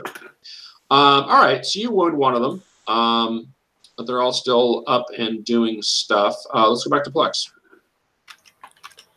All right. Just I'm So your finally group, just to reset, your group has 3 members now, not 4, and one of them is pretty badly wounded. okay. I'll finally unleash the might of my combat abilities on the group that's on me. All right. The matter gun. Yep. Oh, I thought you were going to reach in and pull out a spleen or something. No, I'm better at shooting. 8. Okay, so that gives you partial success, which means you do your damage, and then you pick one of the options under shoot. Yay. Are these guys point blank? Is this an area of effect? I don't think so. Oh, no. But it wouldn't matter for these guys anyway. They take damage as a group, so it's effectively the same thing. Yeah, well, I'm shooting all of them, so I'll use ammo. Okay, so mark ammo. How much damage did you do? I didn't roll yet. Oh, okay. Damage. Is your damage die still a D8? Or did you increase it? I can't remember. No, it's still a D8. I rolled a 1, so it's a 3 damage. Damn it. Okay, all right. So you take out the damaged one, so there's 2 left in your group. And there's still 4 attacking Valoric. So let's go, I guess, to Vector. I mean, I'll just kind of go around unless you guys want to jump in. I'm fine with that. Okay, so what I'm imagining is there's one mob that's on Plex and another mob is on. Essentially, yes, surrounding them. Yeah, although I have a little bit more leeway to maneuver. Yes. So what I'm going to do is leap forward or down the slope, because I'm assuming they're down the slope. You guys are in kind of a flat area, kind of between these 2 mountains, so it's kind of flat right where you are. Okay, so I will move over the flat terrain to the leader and stick my gun in his face. Okay. And start, call him off. I'll just start yelling. He's not going to understand me, but he's going to understand my intent. Okay. So this sounds like negotiate again. Your leverage now is that you would shoot their leader, which is pretty significant. So why don't you roll out? Okay. So I've got a 7. Okay. So on a partial success, there's a sticking point or complication. You select one under negotiate. Okay, let me look at it. So what you're trying to get them to do is what? Let you pass? Yeah, I want them to just back off and leave us alone. Okay. Retreat. Okay.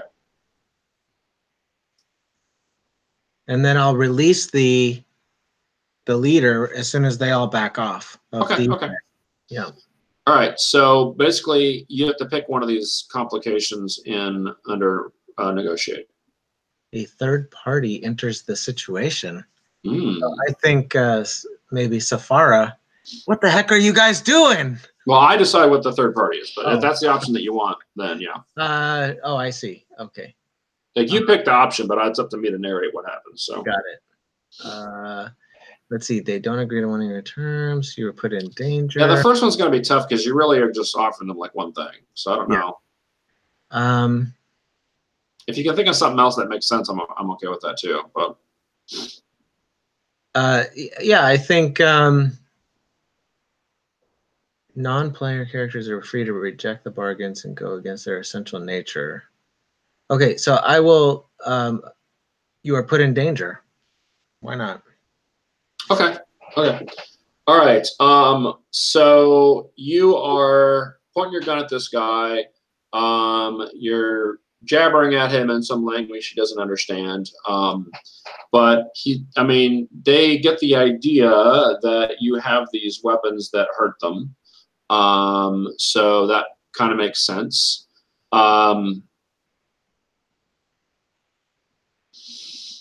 Let's see here. What makes the most sense here? Okay.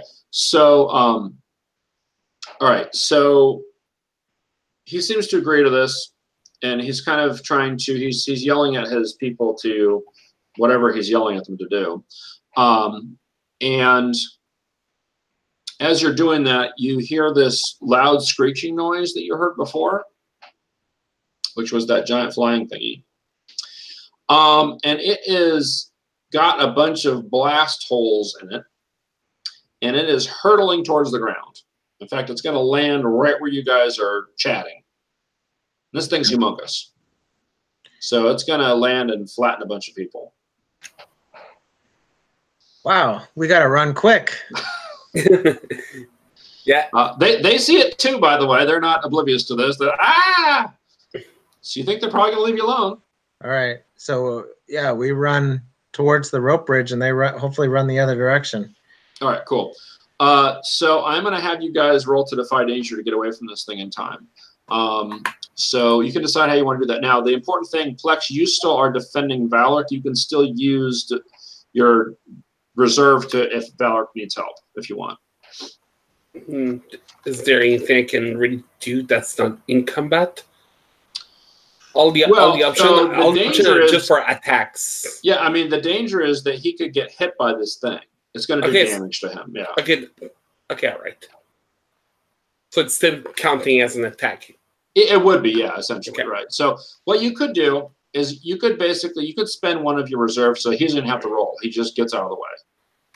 Oh, we'll definitely do that. Because that's basically negating the attack, right? So you can do that. Spend your reserve. He gets to the switchback, the path, and he's not hit by the thing. And then you two dealing with it. Is that what you want to do?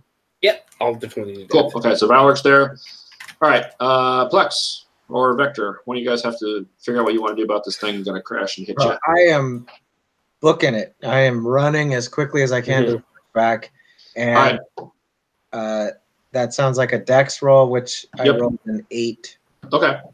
All right. So we'll do that in a sec. All right, Plex, go ahead and do yours. I'm doing the same thing. Right. Yep.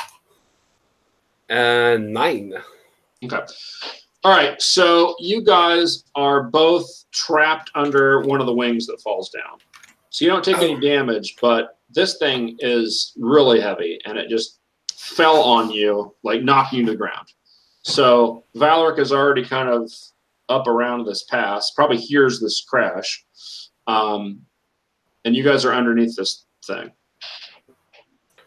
That's just like your legs. It's not like your whole body's underneath it, but you're still, I mean, you're going to have to figure out how to get out of underneath this thing. Do you have a blade or something you can cut us out with? Absolutely not. Absolutely. It's indignant. What happened to your Imperial sword? I left it at the Imperial Palace, I guess. So if one of you gets out, you can help the other one get out, or Valak could come help you guys if he's not, if he wants to. Do you have a laser cutter or something?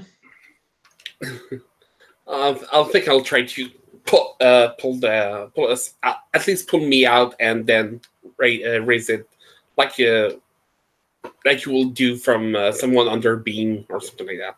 Okay, so go ahead and roll defy danger using your strength to get out from underneath this thing. Right. Oh, come on, dice. Come on. It's a 4. It's a 4. Okay. Failure. All right, so you're pushing, trying to get out from underneath. I'm sorry? Can I don't know if I have enough time to do this, but I want to jury rig my laser gun so that it functions like as a little laser knife, like a little like.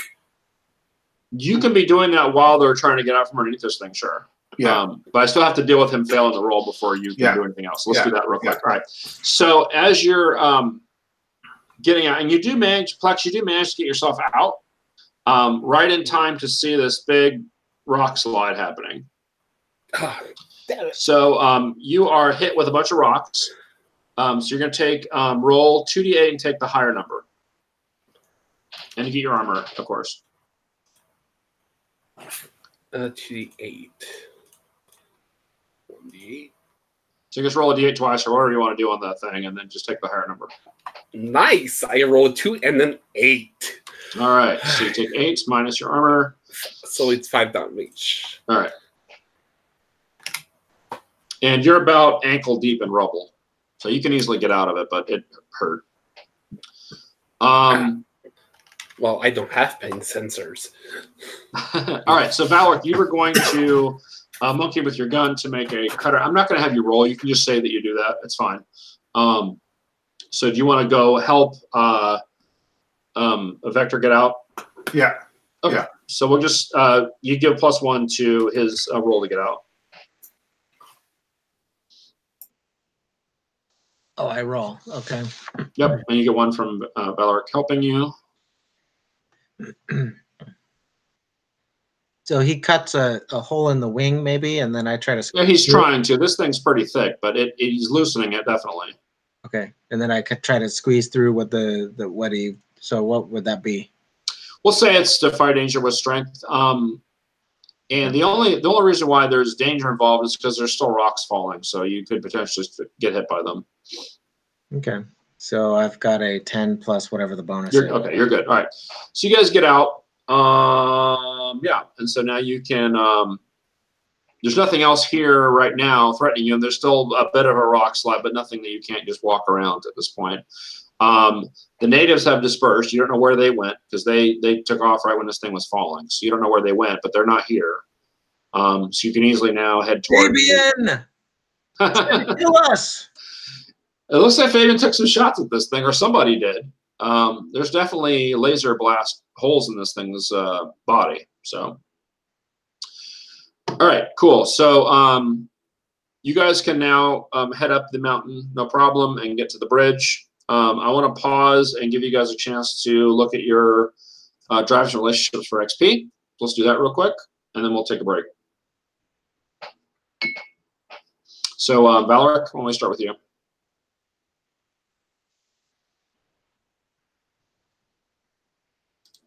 Muted.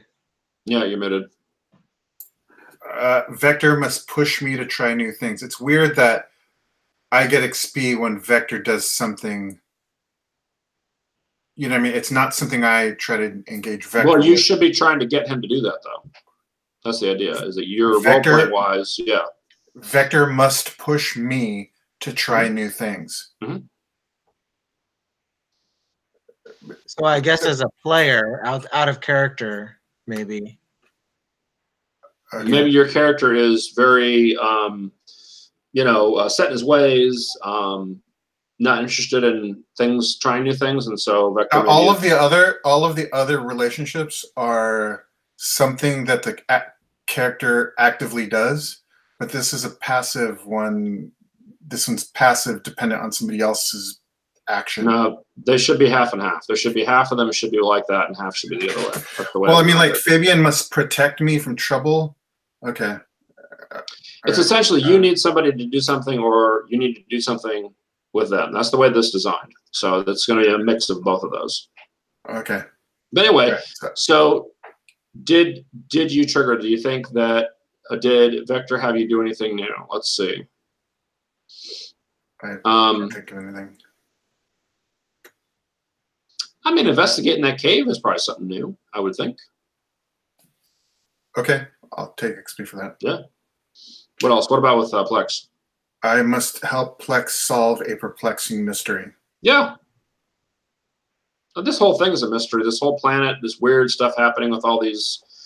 I mean, you were the one that whipped out the geolocator, or not the geolocator, but you did this kind of the initial analyze move that helped answer some questions about what's going on. And so, yeah, I think that's fine. I had the problem of Vector being 15 feet above the ground, and you helped me solve it by shooting the witch doctor in the face. Right. That's true. Yeah. All right. Cool. What about your drives? Drives. Create or modify a device critical to the team's success. Yep. That one's pretty much automatic every time. Yeah. Take a valuable commodity for your future use. The scan of the 3D image, the cave, the 3D imaging, Yeah. I think that's fair. I mean, you don't know if that's going to be useful to you, but I think it's potentially useful. So sure, yeah. Well, I mean, it's information we can sell. Yeah, it's at least an academic commodity. Right. Okay. Cool. So that's 4 XP. So that's good. All right. Let's go to Vector. My drives: discover new information about a group or culture. Yeah. Totally. Give critical advice to help an ally succeed. I did give +1. Yeah. Yeah. Okay. I must keep Plex ready and available for action. I don't think you did anything to. What did you do? Oh, you were trying to get him out of the way of that rock slide, though, right? Oh, Yeah. That's fair. Okay. Okay. And then I need to get the very best out of Valric's abilities. I don't know. What do you think? We were working together. We were working together for that. The sensor thing. Yeah, yeah. Oh, and that too. Okay, sure. Okay, so that's 4 XP. Yep. All right. And then what about Plex? all right. Relationship. Vector needs me to watch their back. Definitely. Yeah. Oh, yeah. Yeah. I must take Valerie to new places.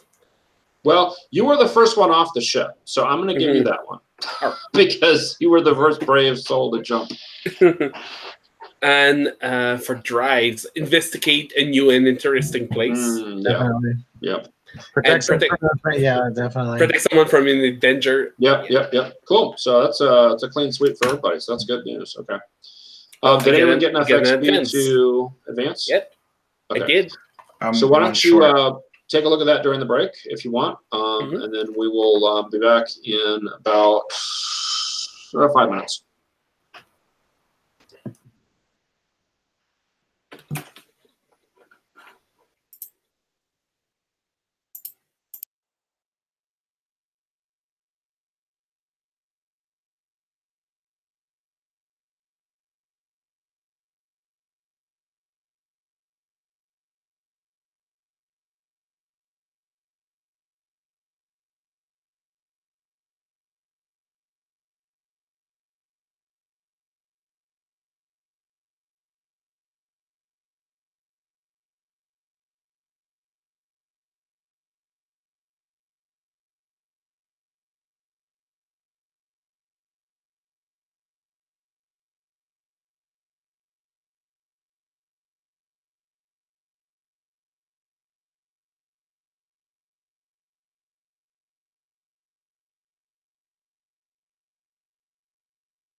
All right, I'm back.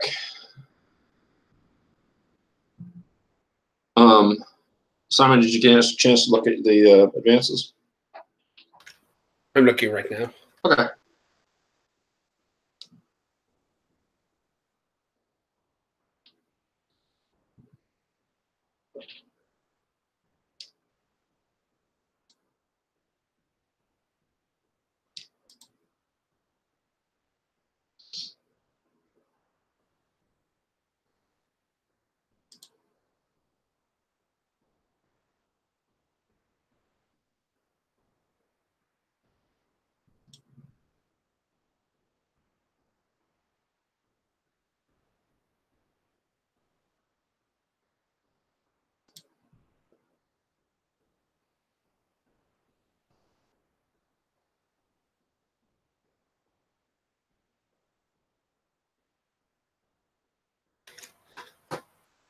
So I think when Plex has a moment to check his gun, he'll be deeply dissatisfied with this performance and will crank up the power setting on it, raising my damage die to a D12. Oh, it's supposed to be a D10. That's a typo. Oh, okay, D10 though. Yeah, that's a typo. I'll still take it. Yeah, it's just supposed to go up one. One. Yeah, so it's supposed to be D10. Yeah, the guy copied it from the soldier. The soldier playbook starts with a 10, and he can bump it up to a 12. But and that may be a 2-step if you're not a combat robot, though. Well, what it's supposed to say is bump it up by 1 step. Oh, okay, I see. Yeah, no. Yeah, because the robot is a D6 damage, but if you're a combat robot, you're D8. Yeah, that's why. Yeah, I had it worded. Actually, it's going to change in all the playbooks to just say 1 step that way. 1 step. Okay. Yeah. Yeah. So my layout guy is busy doing the book right now, so I'm not going to pester him with this. But yeah, I got to get that fixed. So every time we play, I notice something new that needs to get fixed. But yeah, again, I need to get this book out, so I'm just gonna let him worry about that. I got you guys are curious, I do have a, where is it? What's that? Post a link. I have a sample from my layout guy. If you guys want to check out what the book's gonna look like, I can share it with you. Post it in the chat there. This is not the final. We're actually going to change the font, but you can get a basic idea of what it's supposed to look like. Classic. All right, looks like everybody's back. So Flex took the advance to increase his damage die, so it's now D10. So that's cool.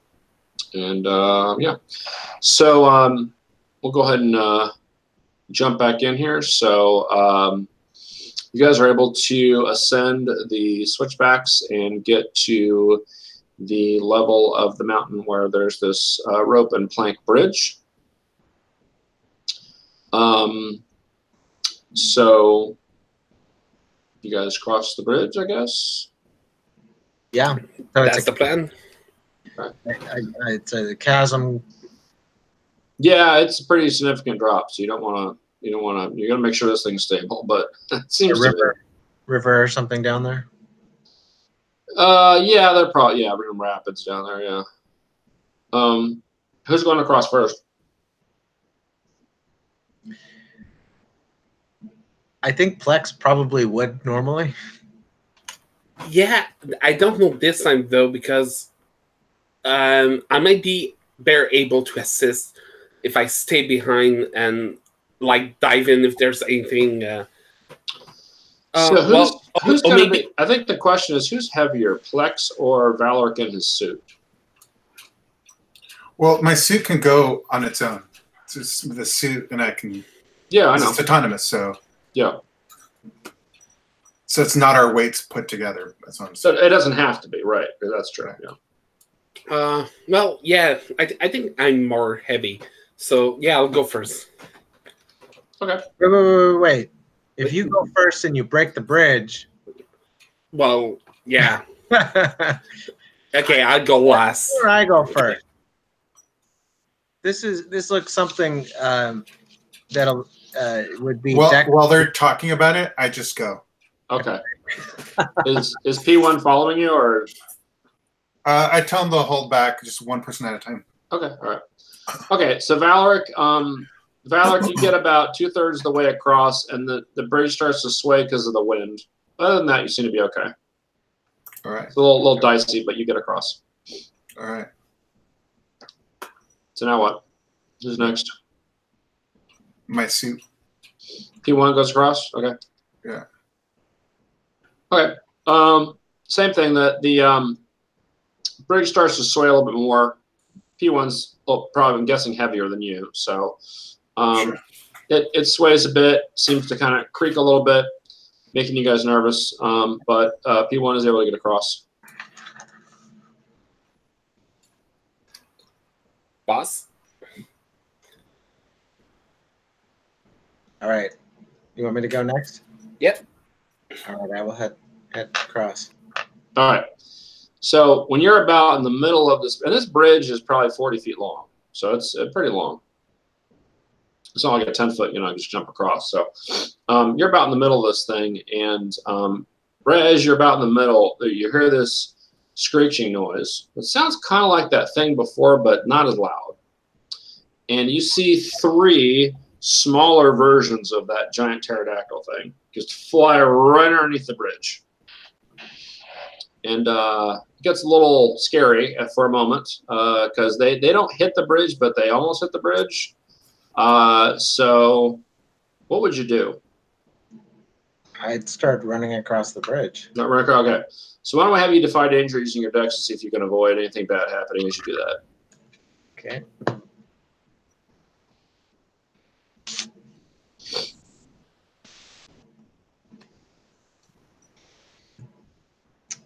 Eight.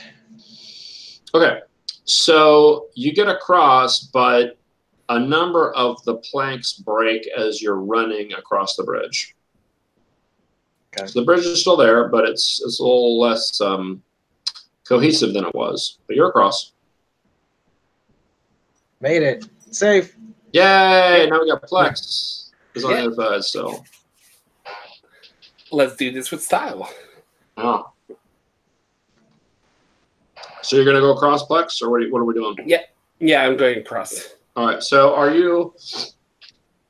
So you've got this bridge that's somewhat compromised. You don't know if those creatures are going to come back. Mm-hmm. They might. I mean, they're just flying around. So what's your approach here?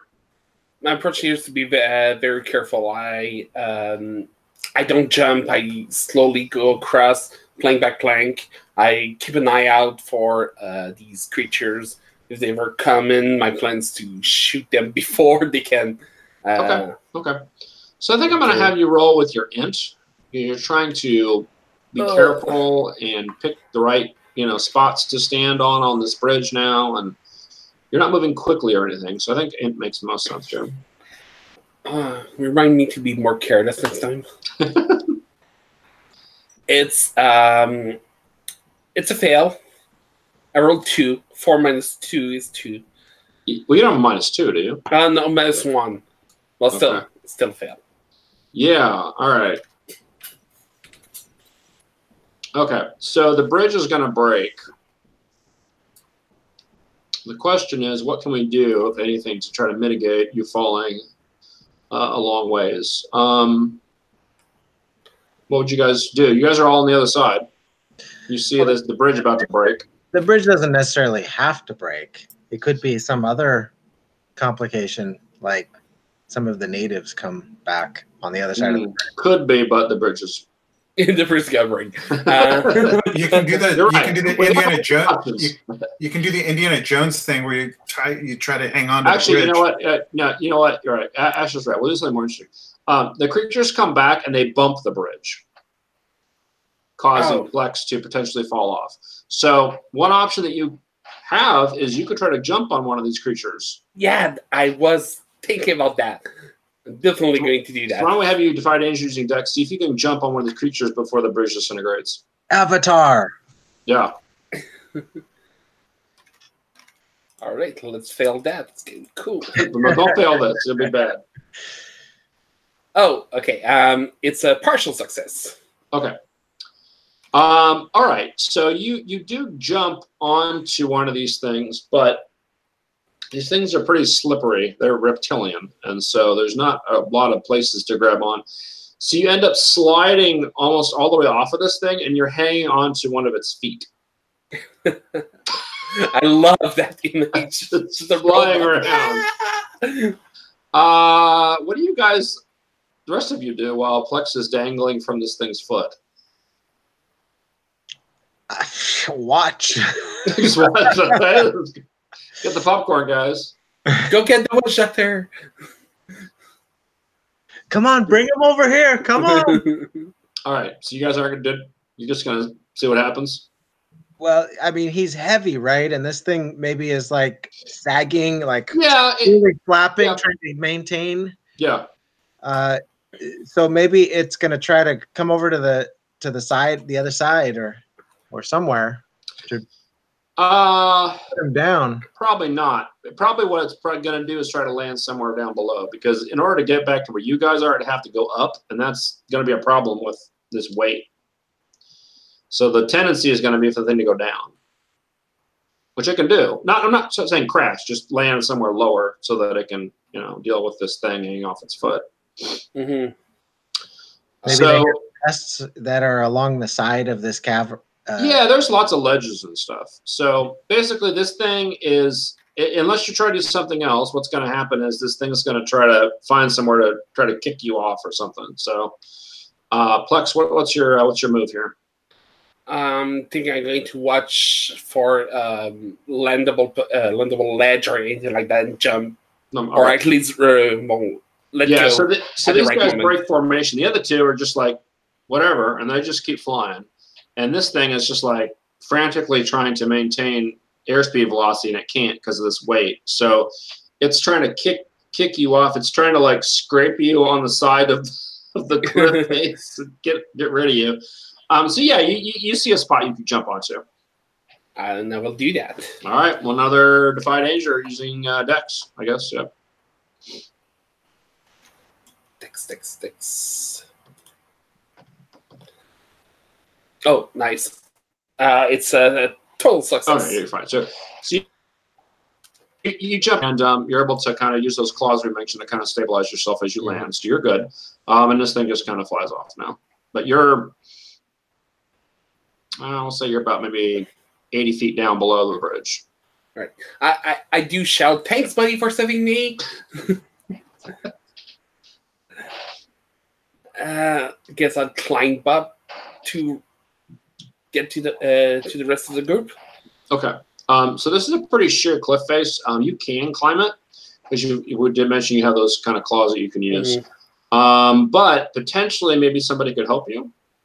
Yeah. If they want. Utility belt must have a grappling hook. That's what I'm thinking, yeah. Somebody have a utility belt they want to? It might actually.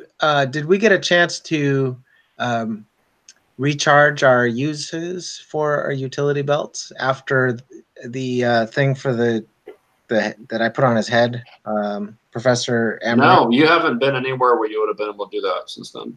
Okay, so all my utility belt would have is a grappling hook and rope left. So, okay. Sure, I'll do it. Okay, cool. So you'll give him a +1. So you're gonna basically roll with your strength. And if he wraps it around himself, it should prevent him from falling, no matter what. Well, or it could pull you down. Well, I would try or that. Hopefully not. To a tree. Okay. Pull the tree down behind him. It's again a success. Okay. Is it a partial, or what'd you get? A total success. Okay, cool. All right. So you get back up. So it just takes a little bit of time, but you get back up there. Okay. Whew. Hey, if I had lungs, I would be out of breath right now.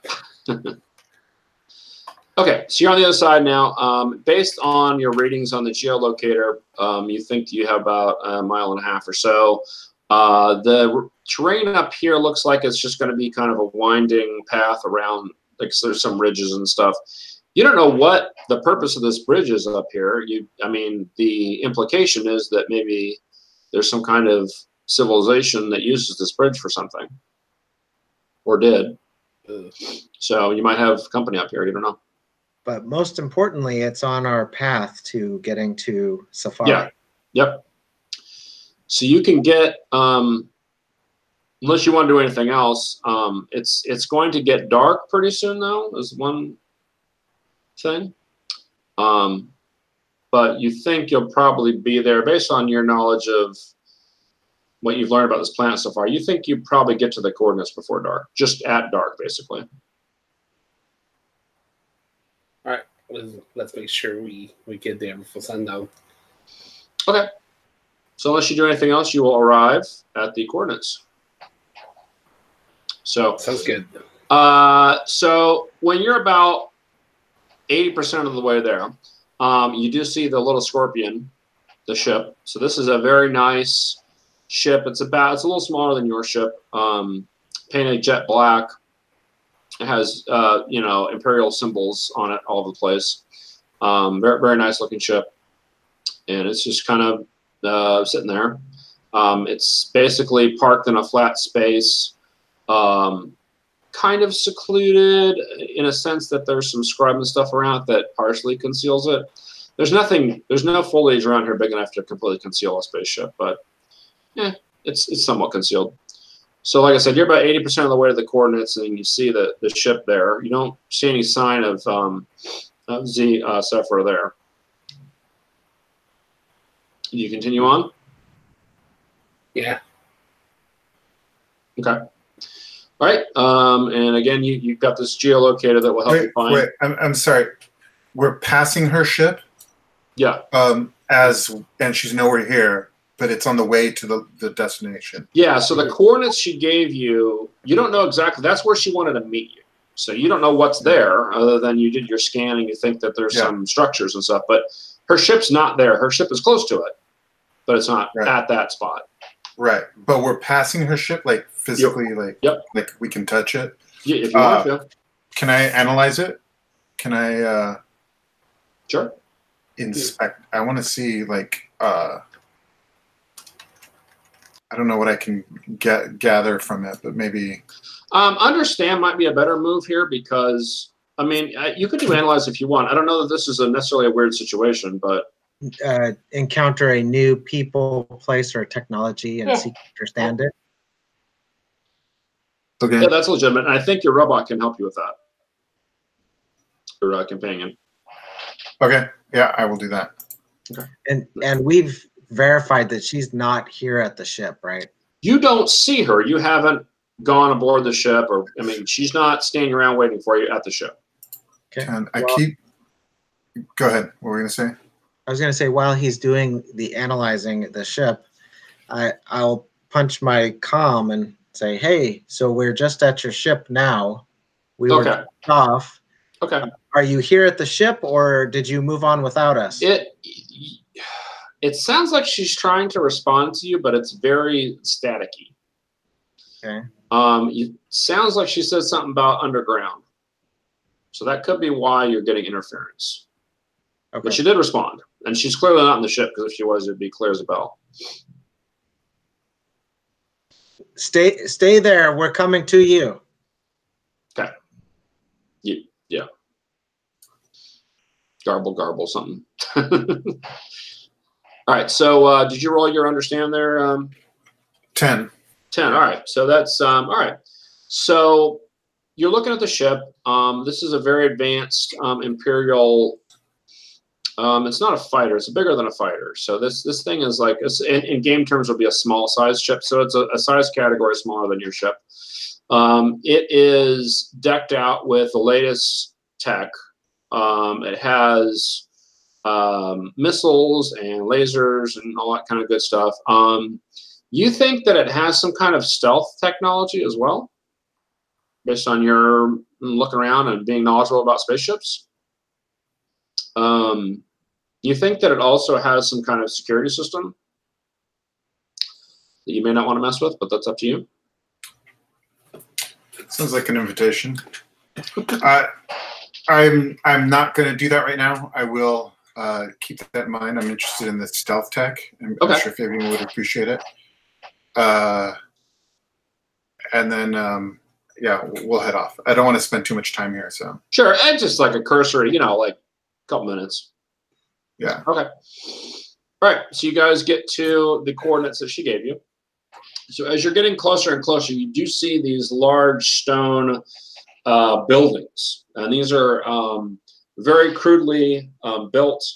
They are nowhere near the level of advanced architecture and technology that you guys have in your home system. But they look like they're kind of built into the mountain. So they kind of look like I think it's the Anasazi. So they built stuff into the sides of mountains, I believe, is what I'm thinking of. So it kind of looks like that, to where it's very obviously structures, but they're built out of the rock itself. Like the Pueblo Indians? Yeah, but the Pueblo stuff is more caves. Like I'm talking about, these things look like, if you guys saw Indiana Jones and the Last Crusade, where there were structures built out of the mountains itself, where it looks like columns and, you know, has like an actual face to it. It's not just a cave. Yeah, that's what this is. So it's more advanced than the Pueblo stuff. But yeah, so these are not freestanding structures. They're built into the side of the mountain. So the coordinates are basically what you think is a plaza, okay? And so it's just the middle of this giant flat space that has been artificially made flat like a plaza. And you'll see the remnants of what looks like used to be some columns and stuff, but have been destroyed. And then about, I don't know, 100 feet from this, like a straight shot, and there's even like a little stone pathway, leads into this, one of these buildings that I'm talking about that's built into the side of the mountain. So you see this, it could be a temple or some kind of building of significance that's got a couple of columns and some carvings and so forth. Again, you don't see Zephyra anywhere here, so perhaps she went in there, or I mean, you don't see anywhere else she could have gone at this point. But there's, you know, if you search around a little bit, maybe you'll find more of these buildings. Oh, you didn't mention she was underground. Yeah, Vector thought he heard underground as part of the garbled message. So looking for a way to get underground will be my... I mean, the only obvious thing you see is this building face that goes into the mountain. I mean, it clearly goes right into the mountain, so that would be underground technically, right? All right. I'll look into this. Okay. So you go into this building? Yep.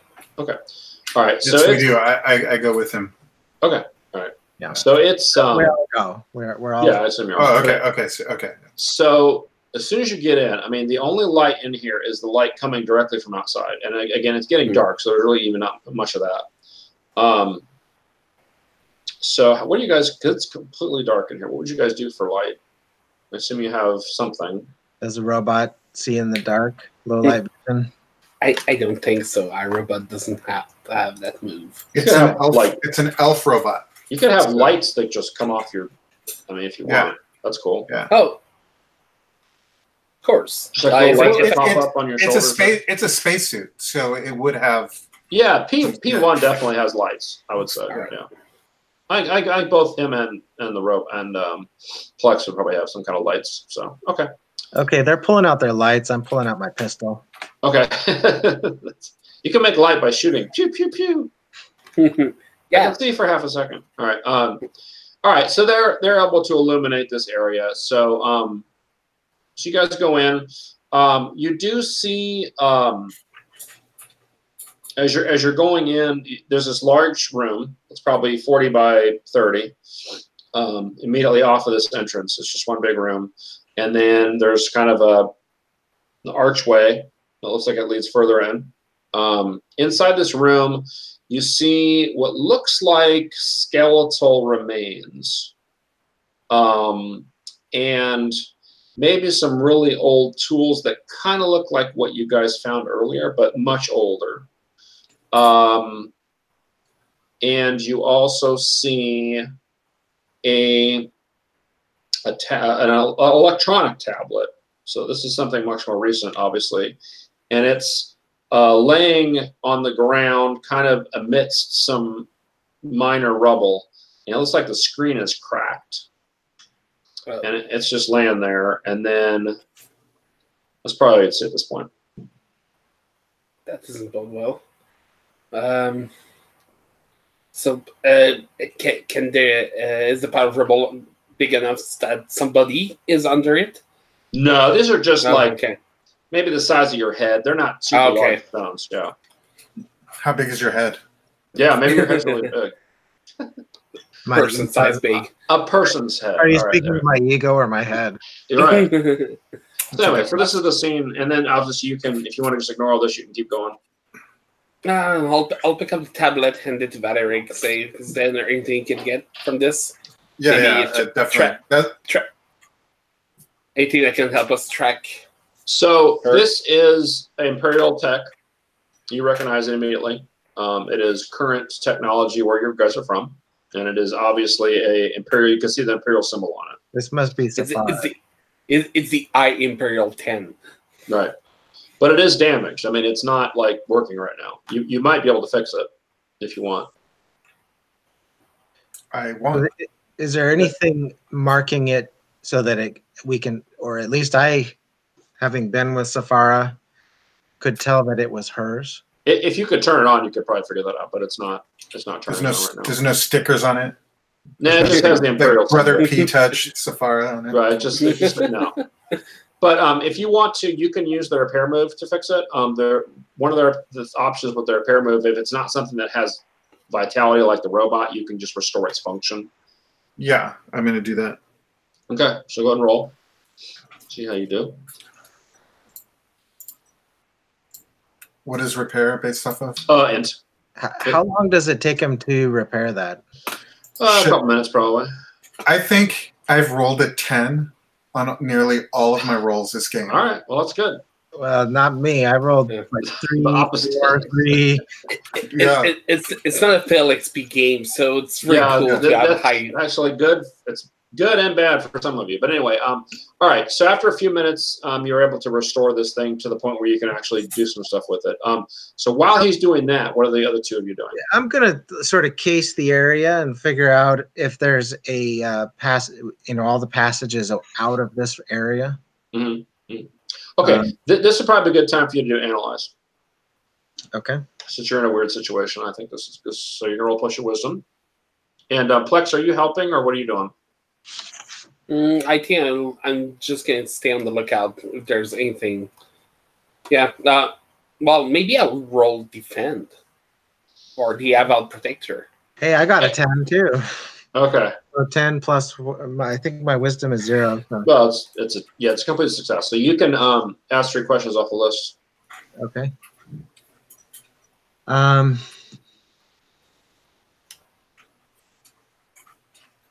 So I think what happened here is a little bit recently is a little bit on point. So I won't ask that one, but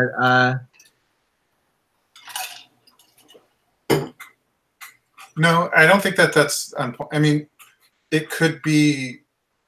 You could just go learn something. Kidnapped. I mean, you can. Okay. Yeah, I don't think it's a bad question. No.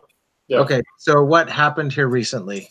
Okay. So the most obvious thing that you see here is that there are blaster marks in the walls near where you found the data pad. Would indicate to you that there might have been a fight here. Okay. And the drop data pad is kind of between the blaster marks and that passage that leads further in, if that helps at all. Okay. So does it look like she was defending her? Are there like blaster like? No, there's only on one. Yeah, it's only on one side. She was taken by the natives, is what it looks like. What should I be careful to avoid? Natives. Right.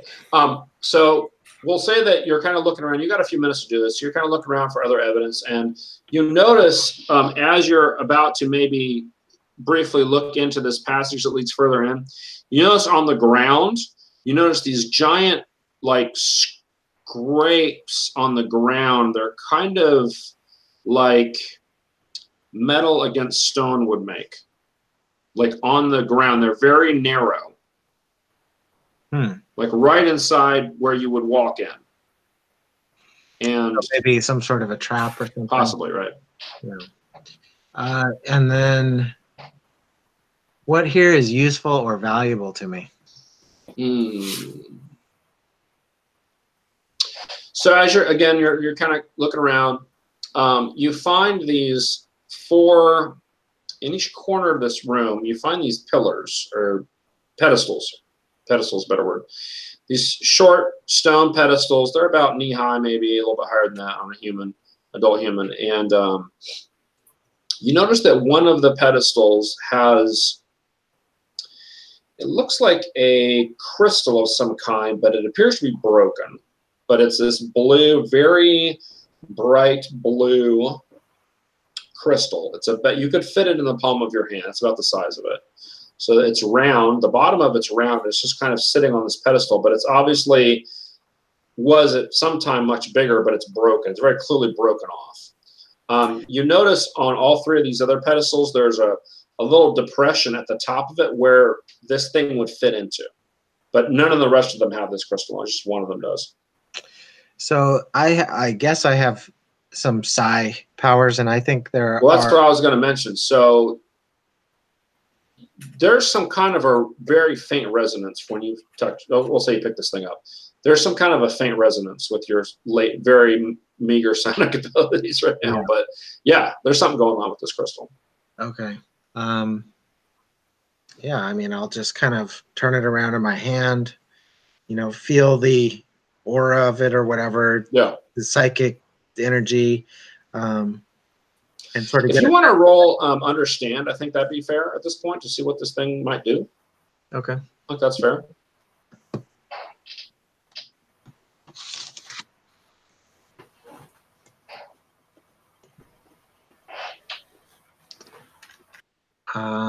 And the understand is what?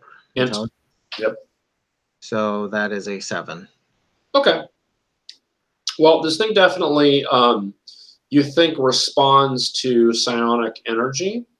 You don't know what it might do, but it maybe could do something in response to you exerting psionic energy on it. But that's about all you know. Okay. Okay. What do you think? I maybe put this in. Well, I'll try and put it in one of the slots. See if it does. Well, it was already sitting in one of them. So as I said, there was 4 of these pedestals. I'll try another one. one. Sitting on one of them. Yeah, it was just sitting there. Yeah.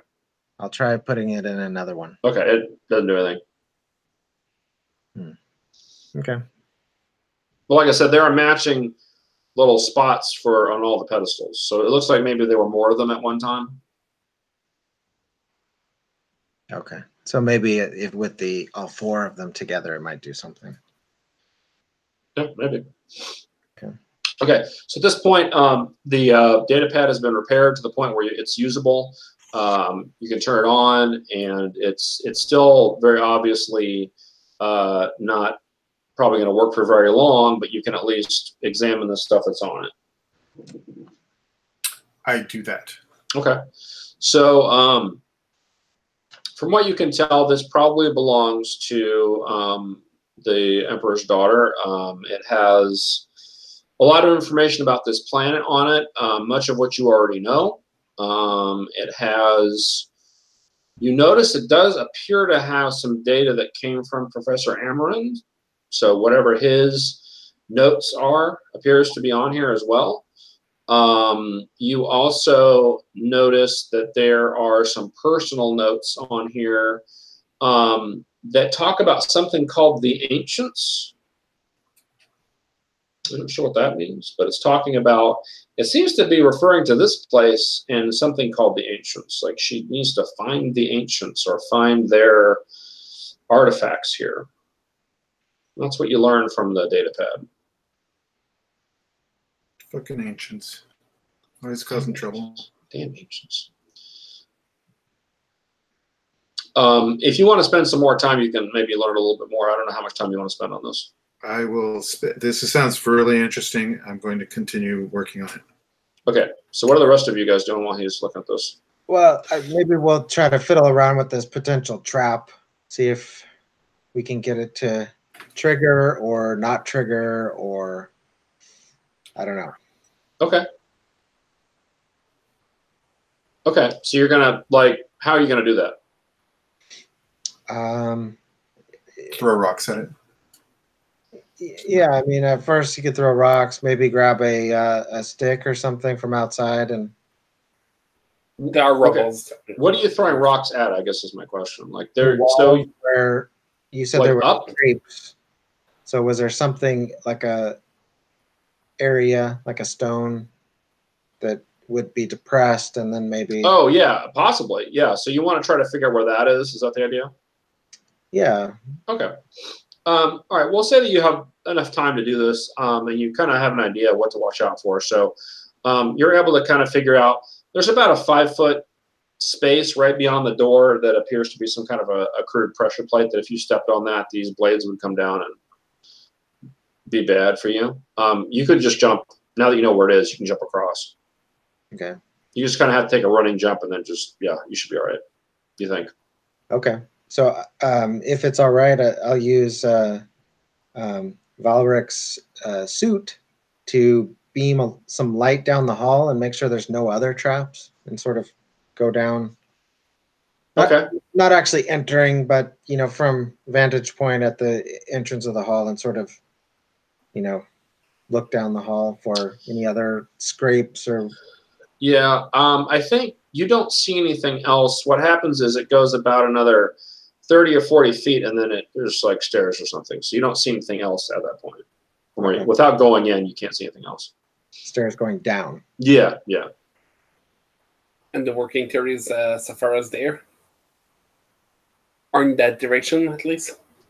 There's nowhere else, as far as you know, that she could have gone, unless there's like a...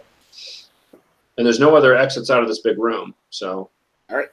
So how long was it between when I talked to her and when we got here? How much time? Yeah, because I'm assuming that whatever happened after I talked to her. Well, you don't know that. Remember, you got very little information out of that message. But we see no bodies, so I'm assuming she lost. Right. So, so I said it was about 80% of the way here. So we're talking 2 miles. So probably, I don't know, less than 1,000 feet. So it couldn't have been more than a few minutes. Okay. So 15 minutes or less? Yeah. Oh, yeah. Okay. I'm jumping over the trap and going down the stairs. Okay. All right. Jump across, no problem. Thud makes a lot of noise, but other than that. Yeah, and you got about, like I said, 30 feet passage, and then it drops into those stairs. Subtlety is not my forte. I'll follow him. All right, yeah.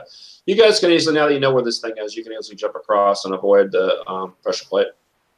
Valric, are you going with them? We're just going to check it out. If you want to continue to analyze the data, we'll be in comm. Well, we'll test the comms, actually.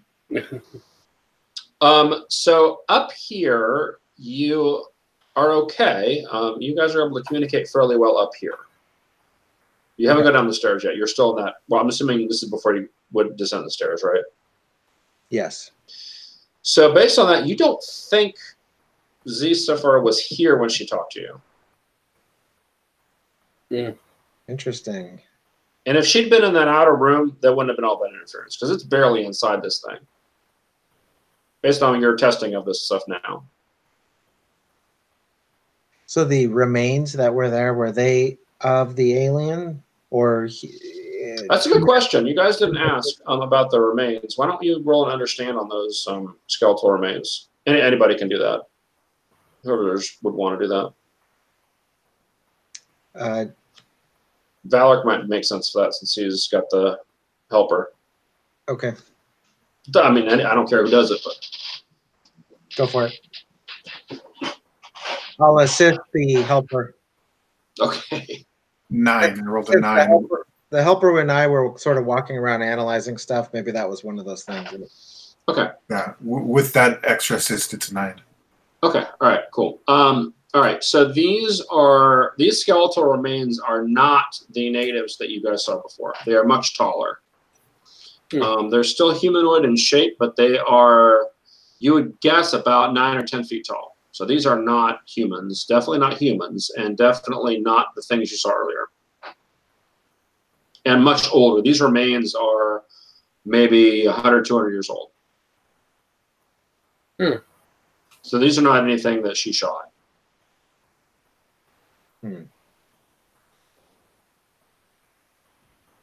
But those blast shots were fresh, right? Yes, yes.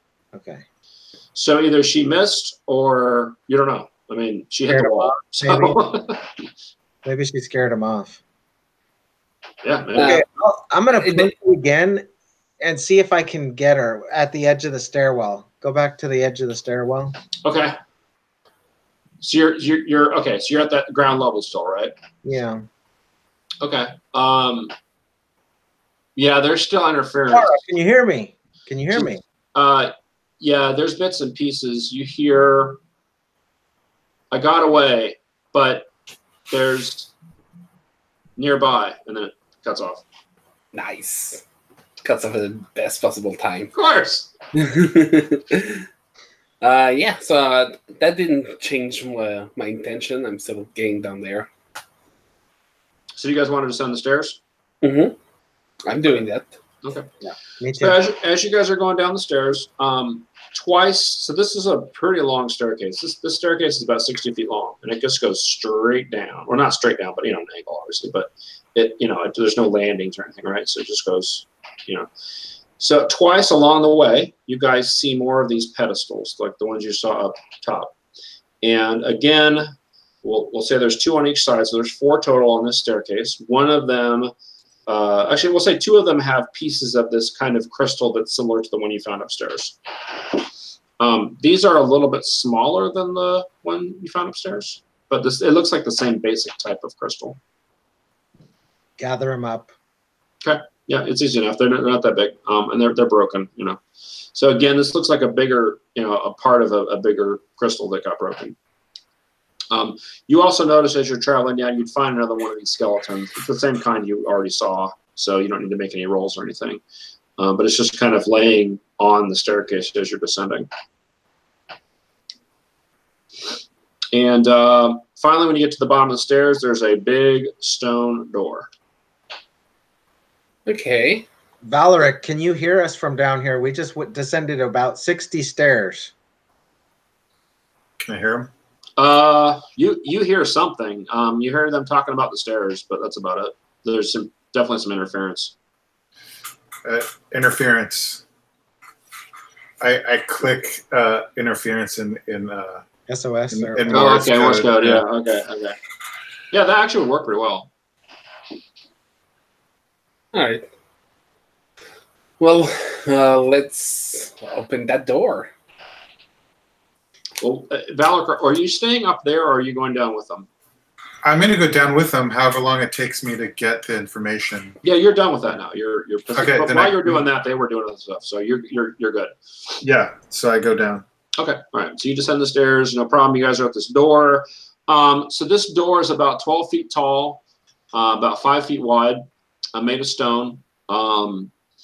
It is not as crude as everything in here that you guys have seen, the outside, the inside, is all at least somewhat more advanced than, say, that cave that you guys found earlier. So you're not even sure if this was made by the same culture or not, because it just looks a little bit more advanced.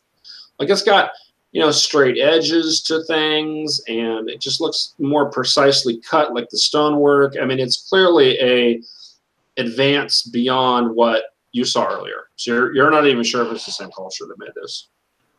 All right. Anyway, so you got this big door. There doesn't appear to be an obvious way to open it. It doesn't have a handle or a knob or just this giant. I mean, you can tell it's a door because there's a join all the way around it, right? But there doesn't appear to be an obvious way to open it. Okay. Is there a hinge? Can we see any obvious hinge? No. Okay. That Rick, was there anything on the tablet about this door? The only thing Valoric would have been able to determine in that short, because he still, again, only spent a few minutes looking at it, is that it mentions that some of the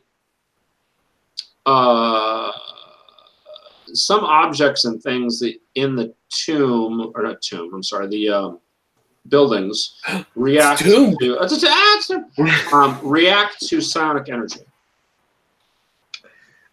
Pull out the blue crystal, the bigger one. Okay. And touch the door, or It doesn't appear to do anything. Why don't you mind to zap it? I'll just try to will it open.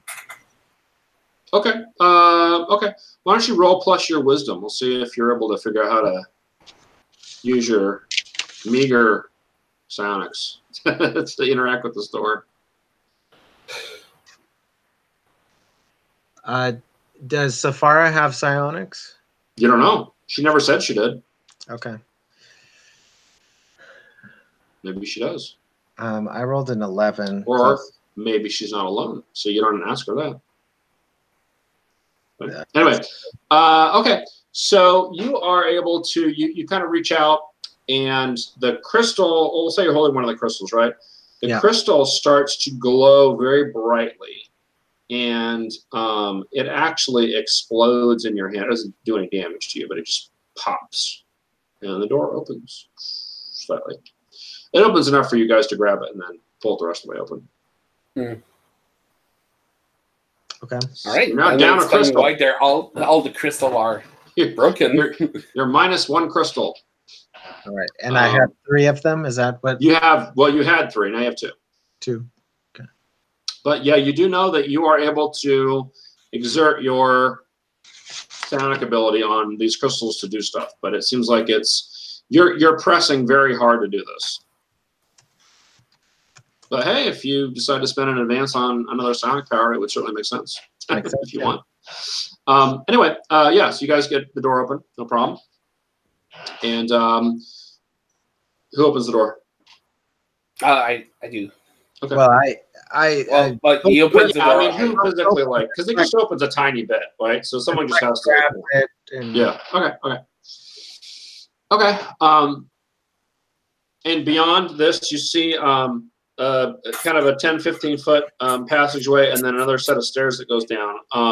But beyond these stairs, you can see, because the area beyond that is lit dimly by a bunch of these blue crystals. So you see a bunch of them, a dozen of them. And this large, very large chamber down there. So it looks like it's about another 40 feet down or so. This very large chamber. And you see these a platform, a stone platform, and on the platform are these 2 statues that look like you would guess these are representations of those skeletons you found before, but what they look like, in life. So these large 10-foot, 11-foot tall humanoids with kind of oval heads holding staves or spears or something in one hand, and then in the other hand is open, and you see blue crystals in one of the hands. So there's 2 statues. The statues are facing each other on this platform. In between them is a brazier or some kind of a bowl or cistern or something, some kind of large receptacle for liquid or something. And standing before that is Sephira. And she kind of looks up towards you guys and says, quickly. Hey! So you guys have now joined her, which was the milestone. So that is now resolved successfully. So everyone gets an XP for that. So we get 1 for resolving the milestone, yeah. And then we're probably going to do a new milestone next time, because we're just about done for tonight. So I have to think of what that's going to be. So for now, keep your drives and everything the same, but we'll introduce a new milestone next time. So so she tells you briefly that there were creatures up there not these guys. She points at the big tall thing. Not those guys. There were some weird reptilian creatures with like gems in their foreheads and really sharp claws, and they were in here for some reason, and she managed to chase them off, but they might come back. She's not sure. But in any event, she's safe here for the moment. She says that there are these are the ancients. She points at these statues. These are responsible for what's happening to our stars. And there are things here. Yes, there are things here that we can use against them, but we have to find them quickly. How did you find out about these? That might help us in what we're looking for. She tells you that she has psionic abilities, which you may have figured out. And one of her abilities is to astrally travel. And so she just went on this kind of a journey one day while she was meditating. And she encountered one of these ancients in the astral. And thought, well, here's this wise creature in the astral plane. Let me ask about what the hell's going on, because no one seems to know. And the creature said that it was one of these ancients and that they want essentially the imperial system for themselves. Oh, so they just blew up the stars. And yeah, that seems logical. Yeah, except causing them to go nova would be really bad. That wouldn't give them anything left to rule. So you're not sure what all that means, and neither is she. But she knows that there are artifacts down here that will help solve this mystery and hopefully stop whatever's going on. So this creature was alive somewhere else?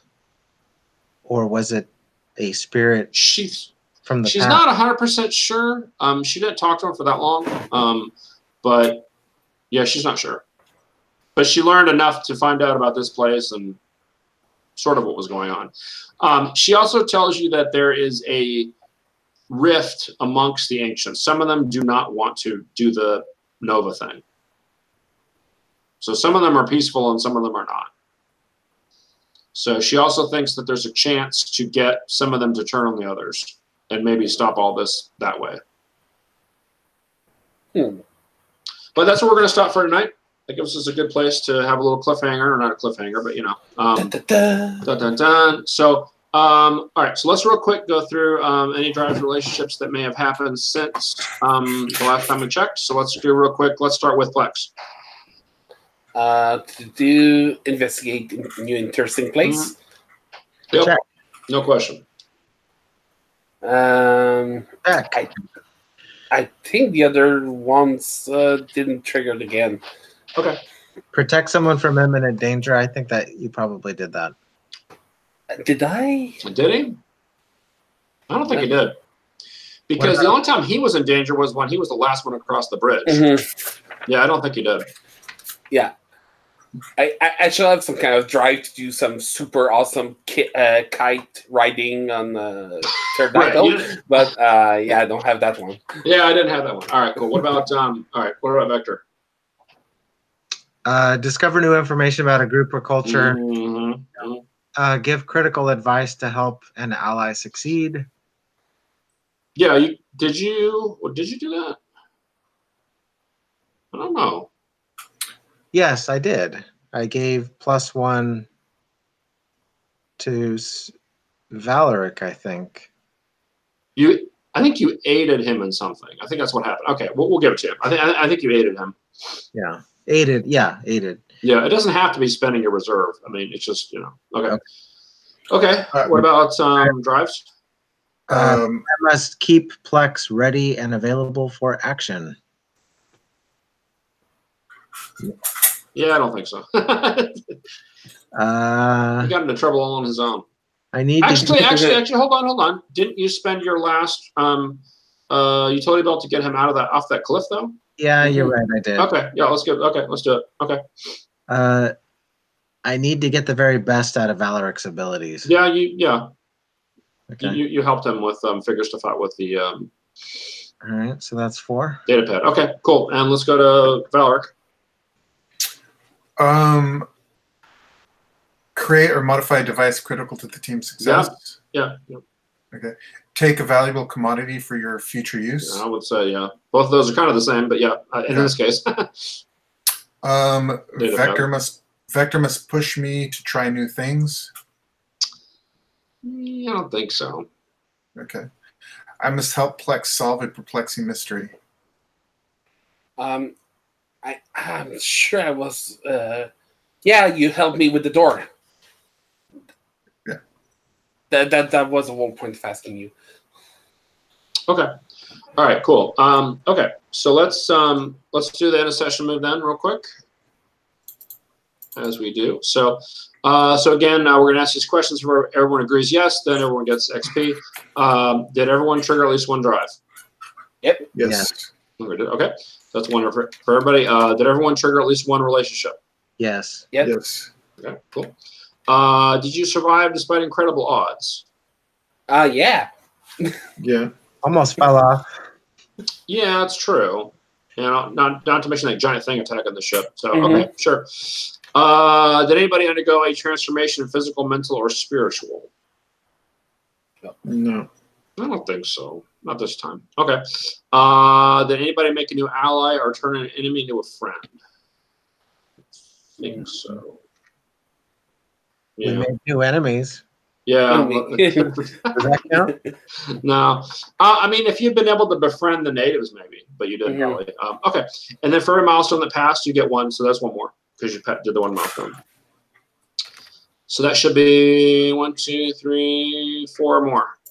So you guys should have another advance, I would think, or at least probably not Plexus. You just got one, but the other two guys should have, I would think, or close. Yeah, I have an advance, and I'm close to a next advance. Okay, cool. What about Vector? I'm at 32, so 27 is the third one. So you have another one? Yeah. Okay. So you guys can look at that for next time. So good. All right. Any comments or questions or anything before we start the broadcast? No. Okay. All right. We will That's awesome. see you guys next time. Yep.